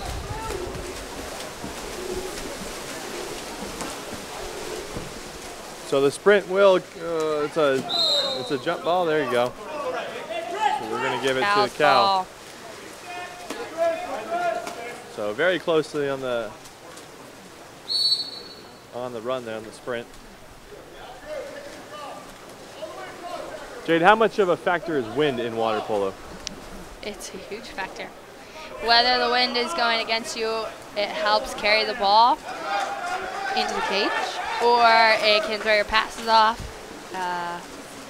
It just is a huge factor. Like any other sport, you don't want it to be windy. You want it to be still. It does really affect where the ball goes when the wind is blowing. Yeah, we're definitely seeing a little bit of a breeze, so it might just be where our positioning is, more so than actually in the pool area. As we mentioned a little bit earlier in the broadcast, a nice little bowl in this playing surface that really gives the players a sense of that stadium atmosphere. Yeah. There's a shot on goal right there. Barrel south of the Bears. Rockets one in the back of the net, and Cal goes up 4-1.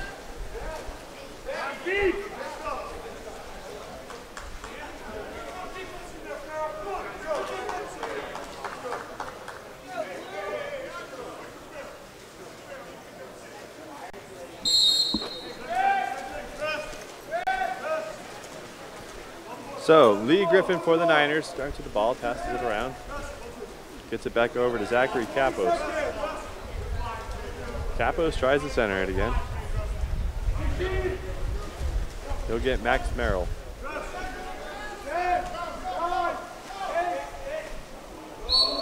Lots of white caps around the goalpost. Whistle blowing. We'll see what the call is here. It sounds like they're going to whistle an exclusion on number 12. Or no, rather, we're going to have ourselves a 5-meter penalty.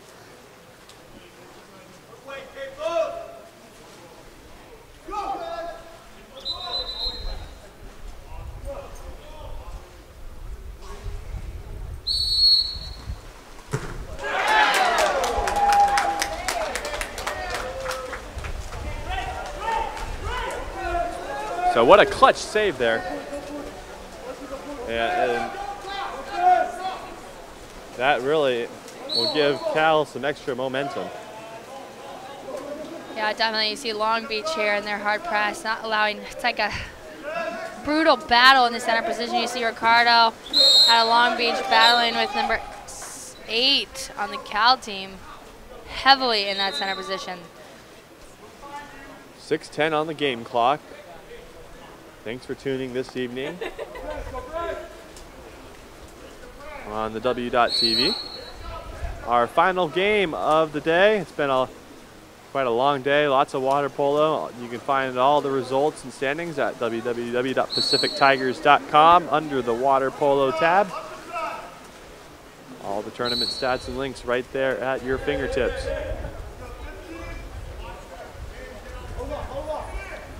Cal looking to get some space, get some clearance in this one. Long shot. And Jay, we've seen a couple of these now. Cal going up to the long ball. Yeah, definitely. I think with that press and that hard defense there at the center, it's, you know, they have to use whatever they can on the outside. Right, you are. So the Beach trying to get in. Synergy pass into the center right there to Ricardo. Ricardo underwater. Number 10 takes the ball. Goalie helps. Cal sprinting down the pool.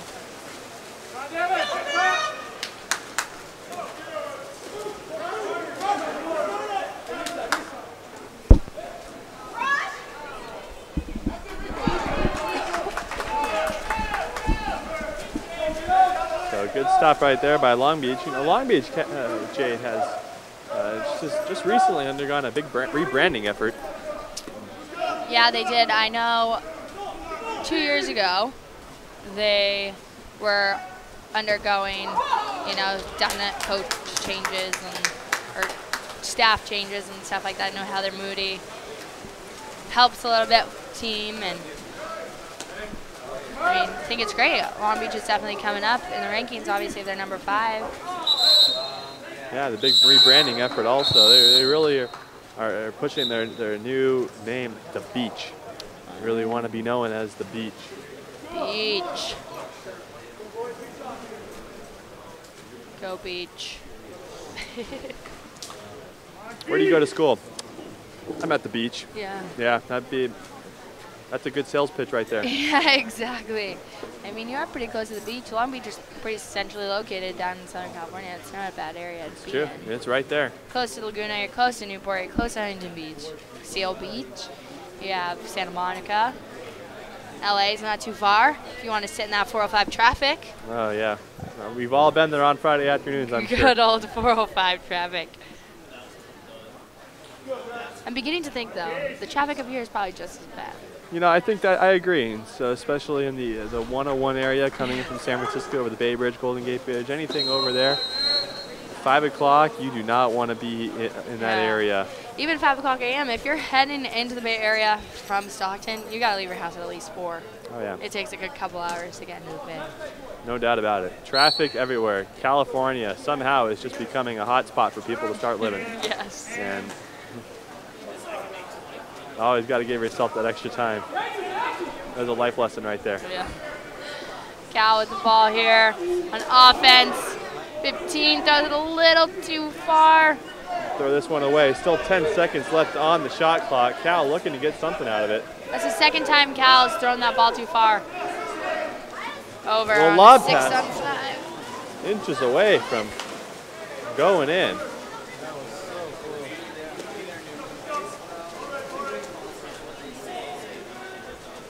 So Zachary Kapos is going to bring it up. He's going to look for someone in the center. He finds Josh Tice. Tice hands it off to Nolan McConnell. McConnell sends it to the west, to the wing side. Foul goes against Cal. Referee blowing the ball dead.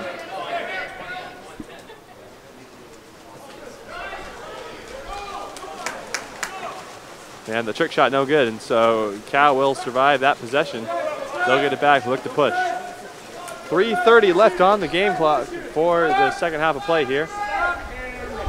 There's a shot and it's good. Connor Newman in a huge clutch position puts Cal up 5-1. 2 minutes, 3 minutes. Bear fans happily cheering here on the deck. I bet the Bears would like Oski to be here. Oski, if you're listening, you'll have to make it out of the Bay Area sometimes. Come support the polo team. So Long Beach State looking like they're in a little bit of a state of desperation right now. Down 4 goals with 3 minutes left in the second period of play. They need to get something back here. They need to answer quickly in order to make sure they stay in this one. We've seen it too many times today where one team gets ahead early and then just runs away with it.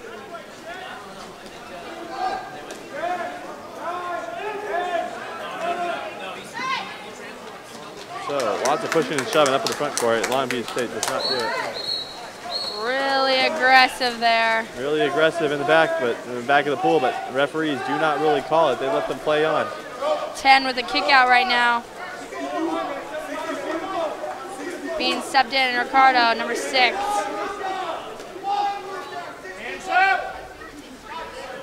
Here come the Bears. Goalie with a tip. Shot clock resets, 30 seconds. Bears, Golden Bears trying to run a play.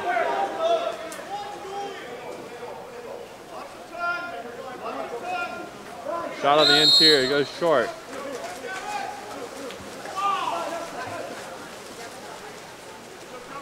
And nothing doing that possession.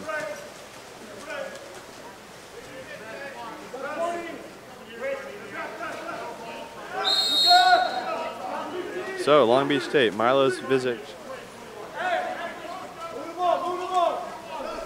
playing on the west wing. There he has it right now. He's going to try and bring it on the inside. And right now, Jade, it seems like the interior for Long Beach just isn't working. They keep trying to get on the inside. They do. It's not clicking right now. No. Long Beach with a 6-on-5 opportunity here.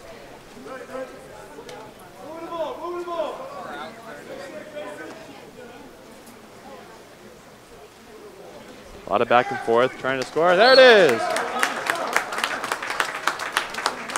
Milos Vizic puts it in for the Beach. Senior from Belgrade, Serbia. Both teams lining up here in the middle of the pool. 1:31 remaining in the second quarter of the game. 5-2 Cal. I think Cal's having to work a little bit harder right now than they did in this morning's game. Really testing their skills and what they can do. Yeah, absolutely. With 1:30 left on the clock, score only being 5-2. This is definitely a low-scoring game right now. And you wonder if that's just a combination of the skill or the fact that they also played one earlier today. See Cal overloading this right-hand side of the pool, leaving that one person open over there for a direct shot.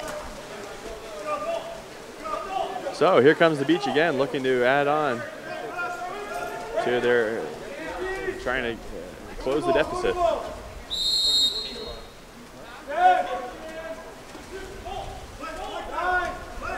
Beach gets to Nick Raskin. 6 seconds left on the shot clock as the crowd counts down, and they're going to go ahead and concede this one. So it'll go to the Bears.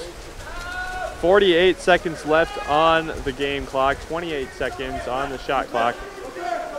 So the Beach might have one more opportunity here for a possession, but otherwise the Bears are going to look quickly.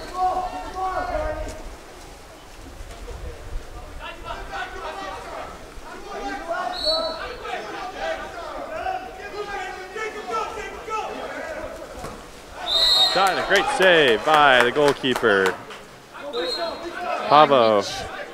Goalie with a tip out. Cal with another 30-second opportunity. 26. 26 seconds left on the game clock. Shot clock at that point is off.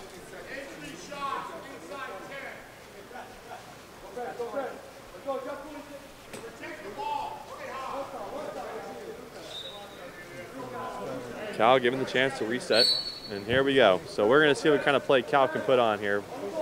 They'll have the full time. They'll look to use it all. Good defense by the Beach. Interior shot by Cal is thwarted. Long Beach State, 10 seconds left. They're going to look to see if they can get something. Goalkeeper holds onto the ball, trying to find somebody. It looks like he's going to hold on to it. He's going to take a full court shot right here to see what he can do. And that one skips left, and that's it for the first half of play. And so Cal Bear is only up 5-2 in this one. Jay, what's your take so far, first half of action? The Bears are having to work extra hard right now. Long Beach is working hard to, you know, not let them have any easy shots, easy goals, any easy passes. They're really in a hard press right now, and I think Cal's giving it to Long Beach. Long Beach's giving it to Cal. And I think it'll be a great game. I'm excited to see how the second half plays out. Yeah, definitely. A lot of aggressive offense and defense on both sides. The referee's really letting them play through it. A lot of physical contact really makes for a great game. That's probably a part of why the score is so low. These guys are working really hard right now for their teams. And it is going to be one heck of a second half of play. So don't go anywhere. We're going to be right back to finish this contest up. Right now, the California Golden Bears are leading the Long Beach State 49ers 5-2. You're watching the KAP7 NorCal Classic here on the W.TV.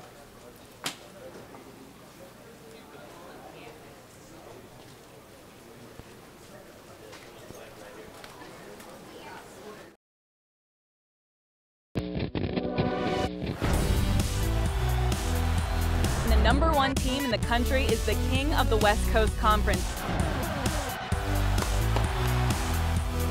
It's been a fun start to our season, and I'm happy with where we're at right now. The W.TV, the energy of the West Coast Conference on your browser, smartphone, and tablet. All the action, anytime, anywhere.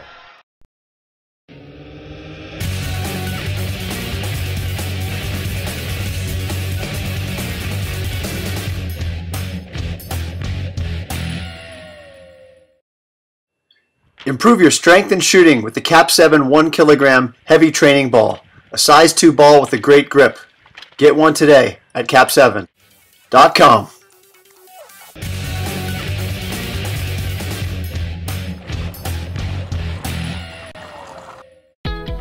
When you walk throughout campus, like it's almost one of those campuses where everybody kind of smiles at each other. It's just welcoming. Everybody's so welcoming. I feel like I'm coming home. One of the big strengths of Pacific is the small class sizes. I feel like I know all of my professors and that they know me. I hear stories all the time from people at the big brand name schools and how they wish that there was more personal interaction. I really like the environment that I felt at Pacific from like the first day at the Stockton campus. I just really felt like the professors actually knew who I was. It's family to me, and I can hardly wait to get up in the morning and get in my car and come over here and then see my friends, my colleagues, the students. They become family to me. The students know that we care, that they matter in the classroom, and we know each of them by name. We realize that our first responsibility is to our students, and we have always taken that responsibility very seriously. So our first responsibility is teaching, our second responsibility is scholarship. It's not the other way around here.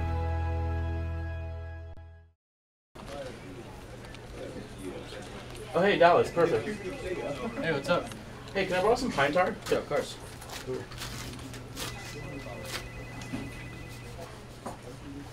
Thanks, man.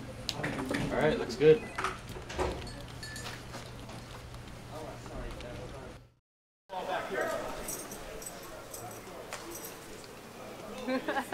Whoa!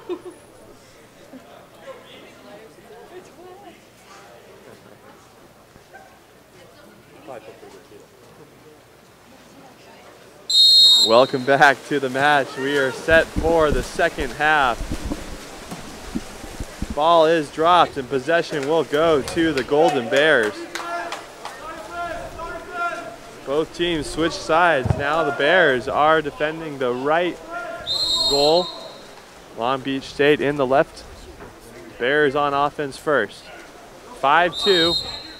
Definitely a low scoring contest here. We're going to see how this one turns out. This is expected to be a very exciting finish. Cal with the ball, working it around.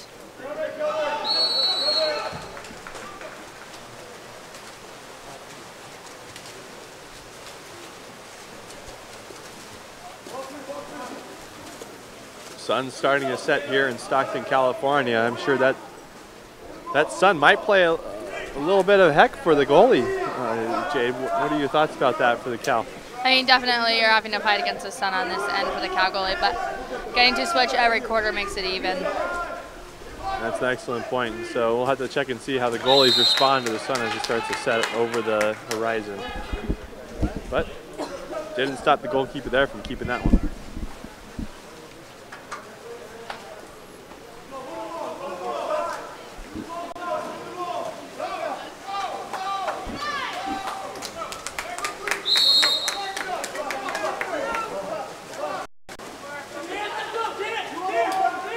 Cal Bears are wide open. Huge opportunity right there for the Bears. Colin McCauley had a great opportunity. And foul is called before the shot on goal, so that one does not count. Here come the Bears. Yeah, Beach with a goal there, not counted. There's a shot, and that one does. Put that one on the board. Number 5 for the Bears, Thomas Carroll.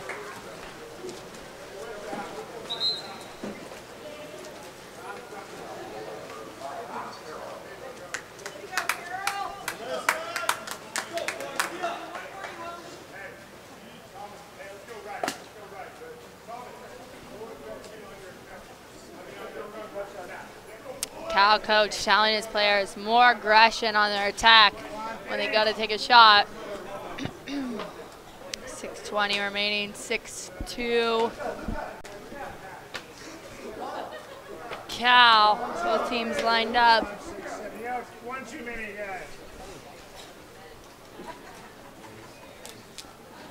looks like Cal had a tough time. They actually sent an extra person out there. There was one too many people on the pool, so that was a little bit of what the delay was. A little bit of a miscommunication.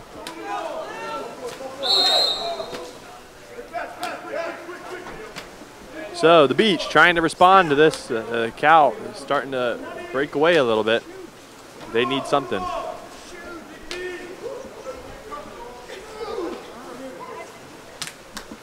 There's a shot. Great save by the Bears. Shot attempt by Nick Wiley of the Beach.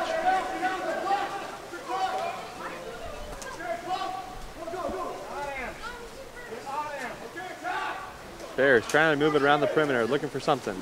Center entry pass taken by the Beach.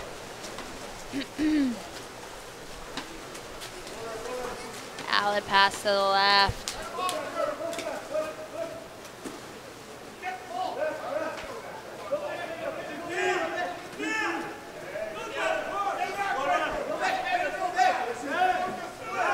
Center in position. Got help back there. Number 8 not wanting to throw it in there. Took the shot himself.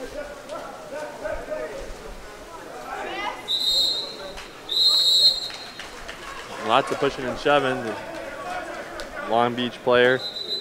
5 meter. Steven Tedson lost his cap on that one, and now looks like a timeout has been called on this one. It looks like they're going to have a 5-meter penalty. Jay, this one will be critical then. Yeah, if they score, it'll put it 6-3. Yeah, it looks like. Number 7's going to take it. Yeah, so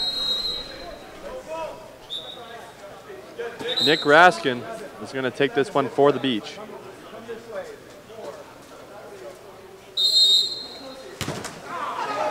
Just misses. Raskin.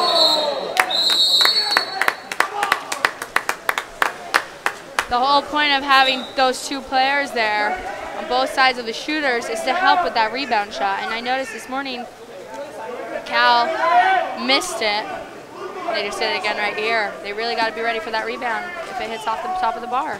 Oh, and there you go. Now the goalie is kicked out,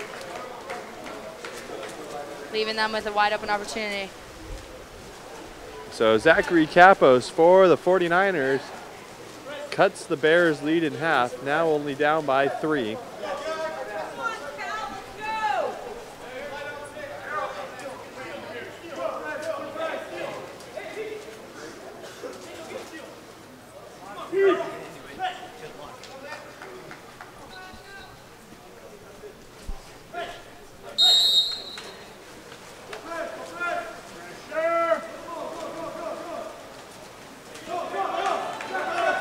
So Long Beach, a nice play right there to get the ball back. And here comes the Beach. Beach need a score right here. 4 minutes and 20 seconds left in the third. Need to slowly start chipping away at this deficit.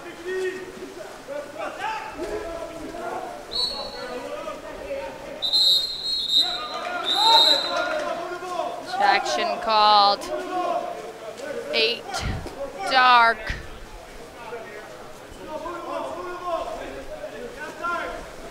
Long Beach trying to set something up.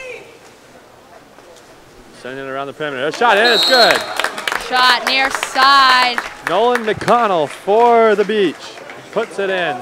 And you know, Jay, it looked like I saw, from our point of view, it looked like the goalie for the Bears squinted his eyes, had a tough time seeing that one. Looks like he got his eyes kind of closed on that one and ducked when the ball came in. Yeah, and he went near side. You know, that shot came in near side. That means the defender over there wasn't in the right position either. You can't just leave it fully up to the goalie. Your defense has to be there.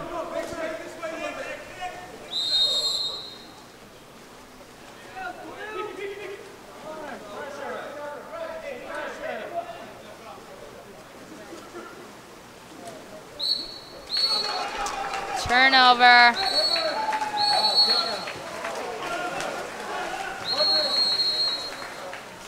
Timeout Beach.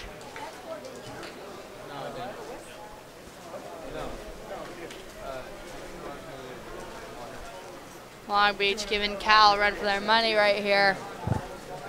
6-4. Yeah, absolutely. Well, this is kind of what we expected out of today. These two teams very evenly matched also in the higher seeds, taking the wins in their matches earlier today. Both these teams really fighting to go to Kelton Pool tomorrow for the championship bracket. Yeah, definitely. There's a bathroom for guys' bathroom right there.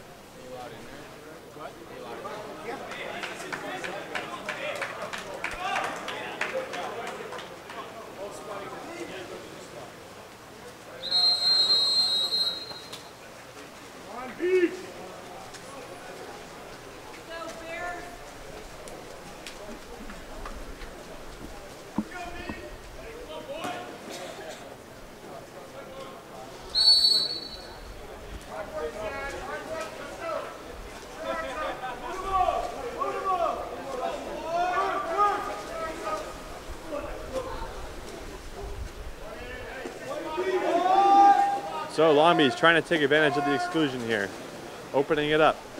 And a great interception right there by Cal. Luca Capito for the Golden Bears just takes that one and completely foils Long Beach's opportunity.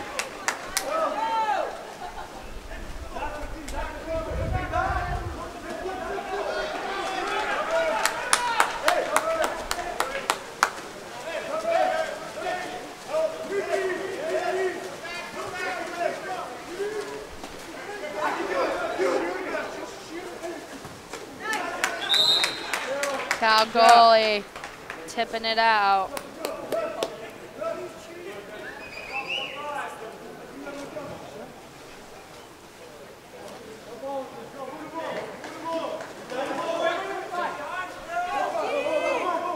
(6-4) is the score. 2:20 left to play.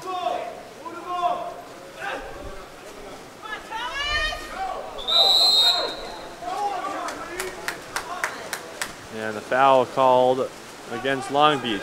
Bears have it. They're going to push it up. 2 minutes. Bears looking to convert there on that counterattack. Instead, setting up. Center entry pass and a look. Nice inlet pass right Kick there. out.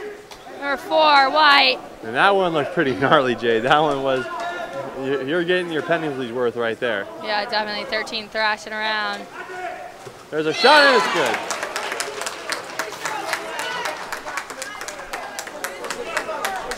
X5 coming out right there. That's Luka Ivanovic. Moving off the post. And a huge goal for the Bears, the Golden Bears, as they lead this one now 7-4. A minute 39 left in the third period. And Jay, that one was pretty integral. Yeah, it was. I mean, that was a huge goal for Cal right there, especially coming off the post. You can see number 13 right now in the water telling his teammates, let's go, we got this. Minute 37 remaining. 7-4 Bears.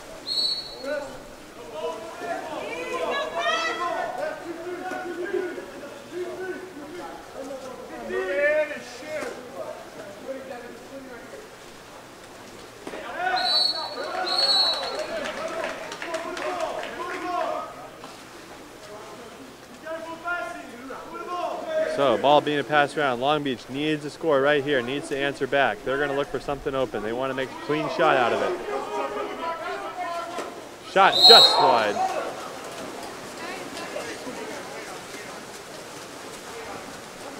Less than a minute to go in the third. Cal's going to look to keep the pace going, keep it pushing. 20 seconds on the shot clock. Plenty of time to run a play.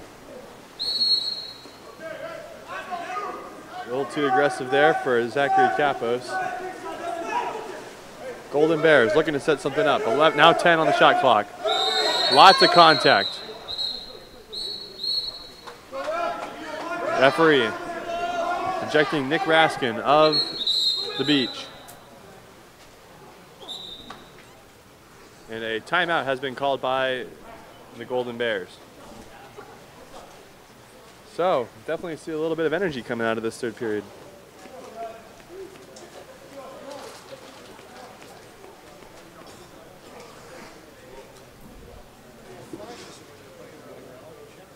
Cal looking to generate a power play right here. And score, you saw in the last one, they scored off that post play. 13 scoring, Luka Ivanovic. Are they going to do the same thing? Yeah, it's an excellent question. I mean, Cal right now, the very traditional team, they know what to do. They're a very solid team. And if they know that something's going to work, why not keep doing it? And so the question is, does the Long Beach team recognize the strengths and weaknesses of the Bears, the Golden Bears, in order to successfully defend this power play, which right now is very, very critical. So here we go. Bears looking to score, looking to go up by 4. Shot attempts, it's blocked.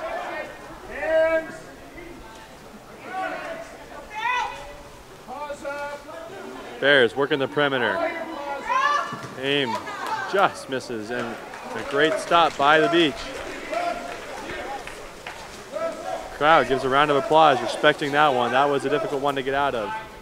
And they're going to let the clock run out of this one, and this one is going to have to be decided by the 4th quarter.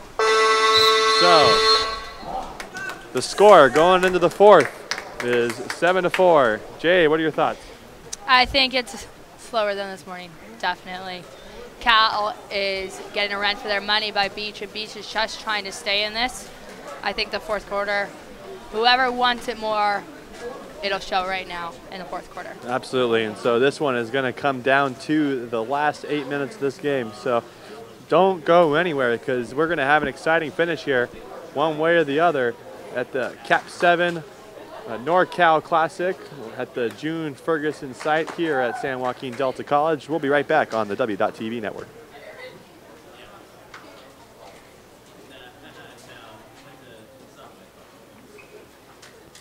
On game day, We wear different uniforms.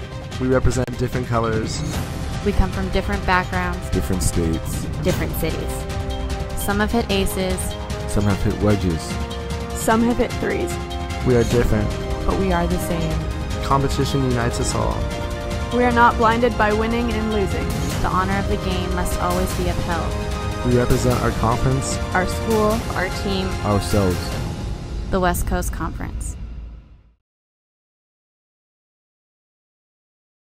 Support your Pacific Tigers by following them on Twitter, @PacificTigers. It's simple to use. Even the lovable Power Cat can send tweets. Here's where he keeps his laptop. Power Cat? Let's see how Power Cat tweets from his laptop. Whoops. Give it a try on your iPad. No? Good thing you can tweet on your smartphone. I think you should get that fixed. PowerCat's pause may make it hard for him to follow us, but you certainly can.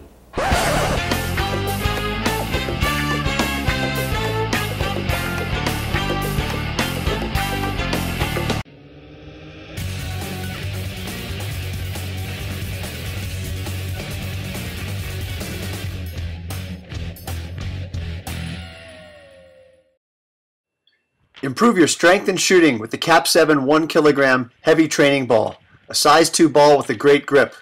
Get one today at KAP7.com.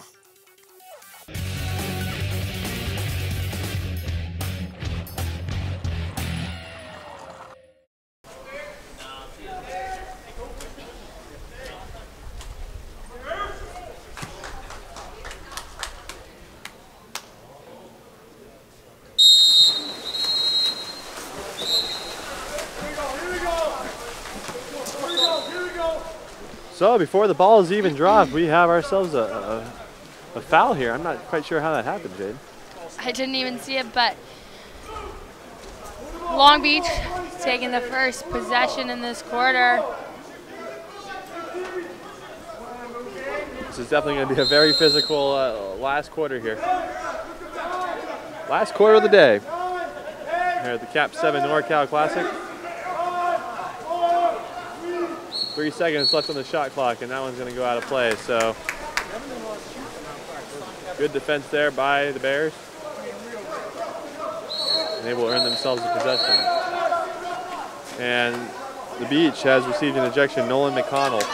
So they're going to sit this one out. It gives the Bears a huge opportunity right here to seek that 4-goal margin. I'm sure Full Grows at that point would give head coach Kirk Everett something to at least take a sigh of relief off a little bit. 4 goals, especially with such a low-scoring game as it is. There's a shot, and it's good. So just as predicted, Colin McCain, or rather Colin McKay, all over that one. And now Long Beach is down 4. Cal Bears. 8-4 here. Cal making a statement right there on that scoring possession. And every goal is so critical in such a low-scoring game right now. I mean, we've seen lots of lopsided games today so far. This one by far the least scoring here, at least at the June Ferguson pool at San Joaquin Delta College. So Long Beach really has to pick it up if they want to go ahead and take this one.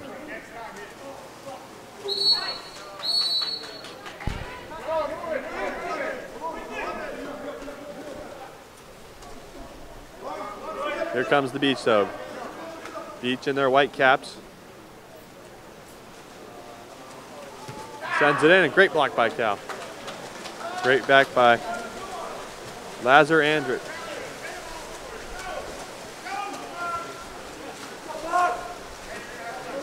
Andrick, the goalkeeper, sophomore from Montenegro.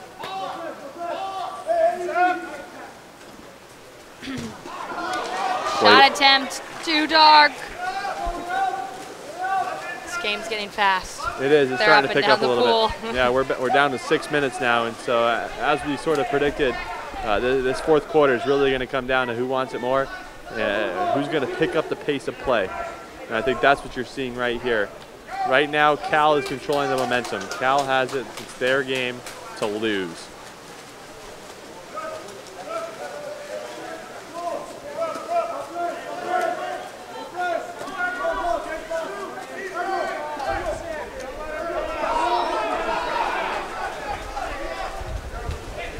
That was a little brutal in the middle of the pool. Long Beach just swooped over number 12's head and took that ball away. Referee's not even looking twice at the physicality. Kind of an errant quick shot there by Zachary Kapos. The center was wide open, but Kapos opted to take that one himself and wasn't really close to scoring that one. So that one hopefully doesn't come back later on to hurt them. You got to find those opportunities when they're available to you, especially right in the center. So very physical, an ejection right there. Zachary Kapos, and at that point with the drawings, gets the foul and the exclusion. So timeout is taken as a substitution.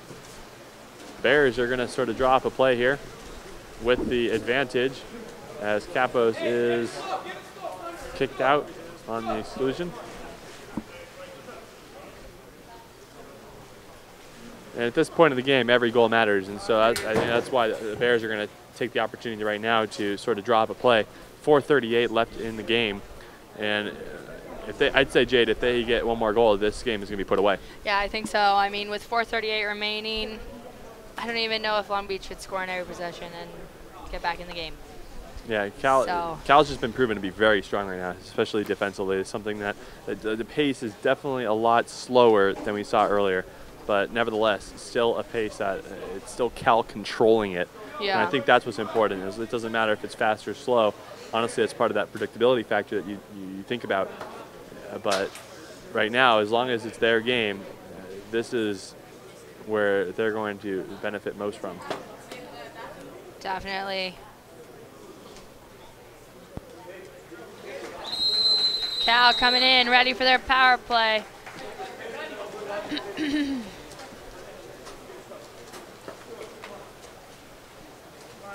Hold him.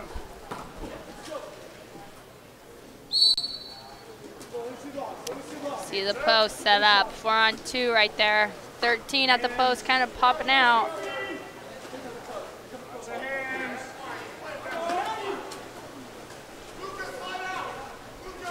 Cal working that 4-on-2 perimeter. Here we go. Ball slips out of the 11 coming in with his head down, didn't even notice the ball was right in front of him.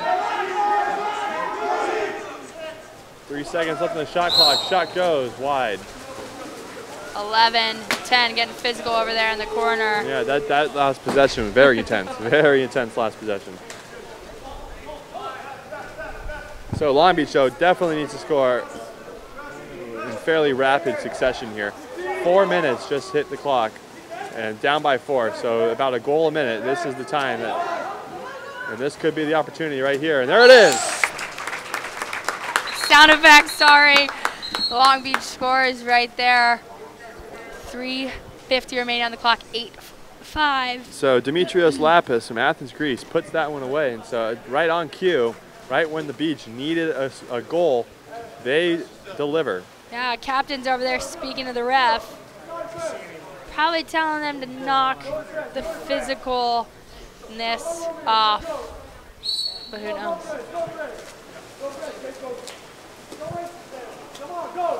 So, Beach down by 3. 3:40 to go.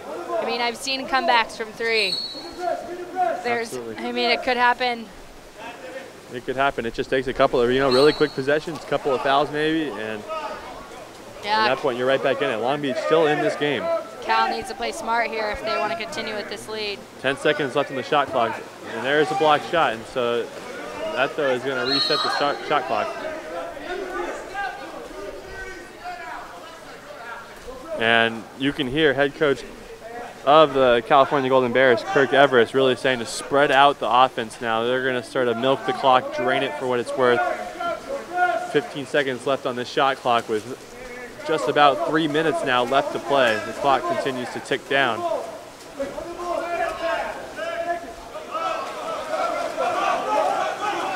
Number 2 trying to get into that center right and there. Long Beach really identifying open player, Milos Visic, way down the way. Shot good. Long Beach gets it in right there near side. Bringing it into 2 goals, 2:49. Now the crowd really starting to get in it now. Yeah. I think this woke him up. And so with 2-goal differential with 2:49 to play, Jade, plenty of time. Plenty of time. There's plenty of time right now.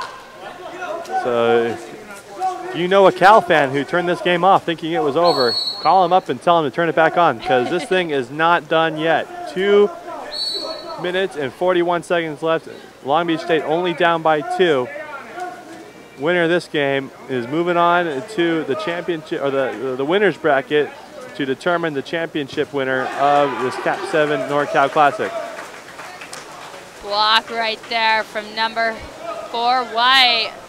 And this is what Long Beach needs. Long Beach needs to convert on these types of turnovers right here.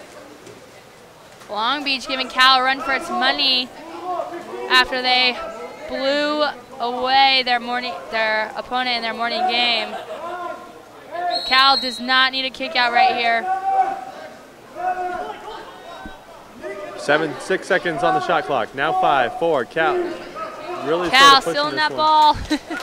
and a big stop for Cal as the clock just ticks the 2-minute mark. Cal's really going to slow this one down, sort of try and get it down to about 1:30, maybe give Long Beach about 2, maybe 3 more possessions in this one. Yeah, Long Beach looking a little bit tired.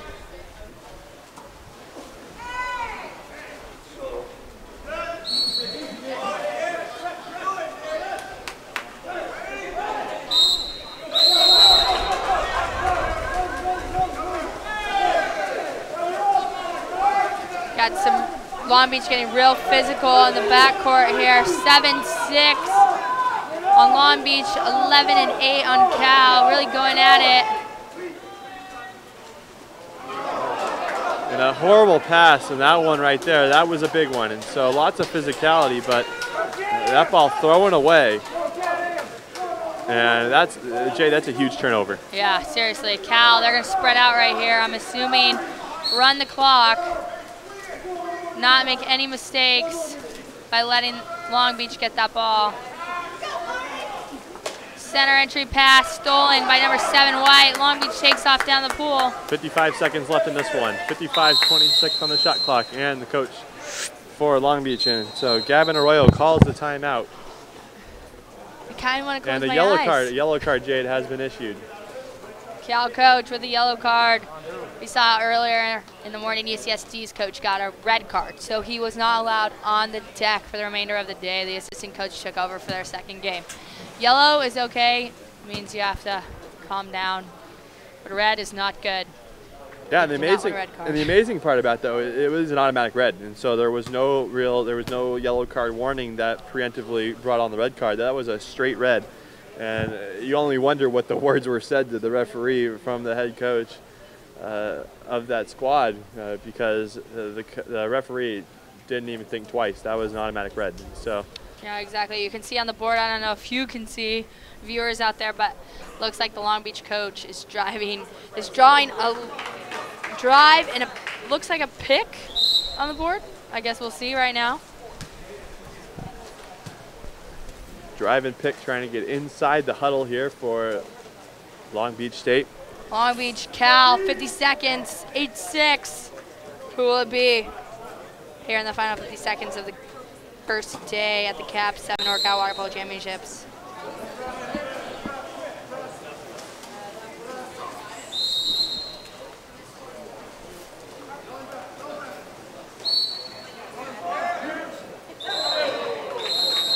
Ejection with a 5. Nope, just an ejection. So a lot of confusion right there, but this is a chance for Long Beach State. He's going to put it up. No, pass it around the side. Cal, good defense. Shot deflected. Big shot deflected right there. And a clutch save by Thomas Agramonte. You had a double kick out there. Cal had 2 stops. Timeout calls for Cal. 19 seconds left in this one. 8-6 to score, and it's not looking good now, Jade. I think Cal coach telling these players to spread out. 19 seconds. And what a way, though, to end the first day, as we've had a full day of some really, really solid water polo. Yes, we have. So, ball's going to go into play. Long Beach State going to try and make a stop, trying to get something happening here. As the clock starts to run, Long Beach, or the Cal rather, is really spread out. They're essentially in all 4 corners of the pool, and they're just going to pass this ball around and run the clock out. So 5 seconds left. This one is going to go to the California Golden Bears. 13 with wanting to end the quarter right there at the backhand. Goalie blocks it with his right hand shoulder. Cal for the win, 8-6. Our final game here at Delta College. There it goes. Yeah. And so, what an exciting first day right here. For all the stats and results, you can log on to www.pacifictigers.com. Under the water polo tab, you can see the tournament schedule, the bracket. Come on out to the ball game tomorrow, as the championship brackets will be at Chris Kelton Pool at the University of the Pacific, the host school for this tournament this year. All the consolation games will be back here at San Joaquin Delta College tomorrow. Delta College will be a blackout day, and so tune in to the games at Chris Kelton Pool for the championship side. We're really looking forward to some even better water polo tomorrow, as these teams are gunning for the championship. Yeah, remember KAP7, the official game ball sponsor of the NC2A. If you need your KAP7 gear, log on to www.kap7.com. I think that's it for today. Yeah, so if you've enjoyed our broadcast today, please definitely tweet us at Pacific Tigers or shoot us an email. We'd love to hear your feedback about our broadcast and how we did today, and anything that you think that we can do better.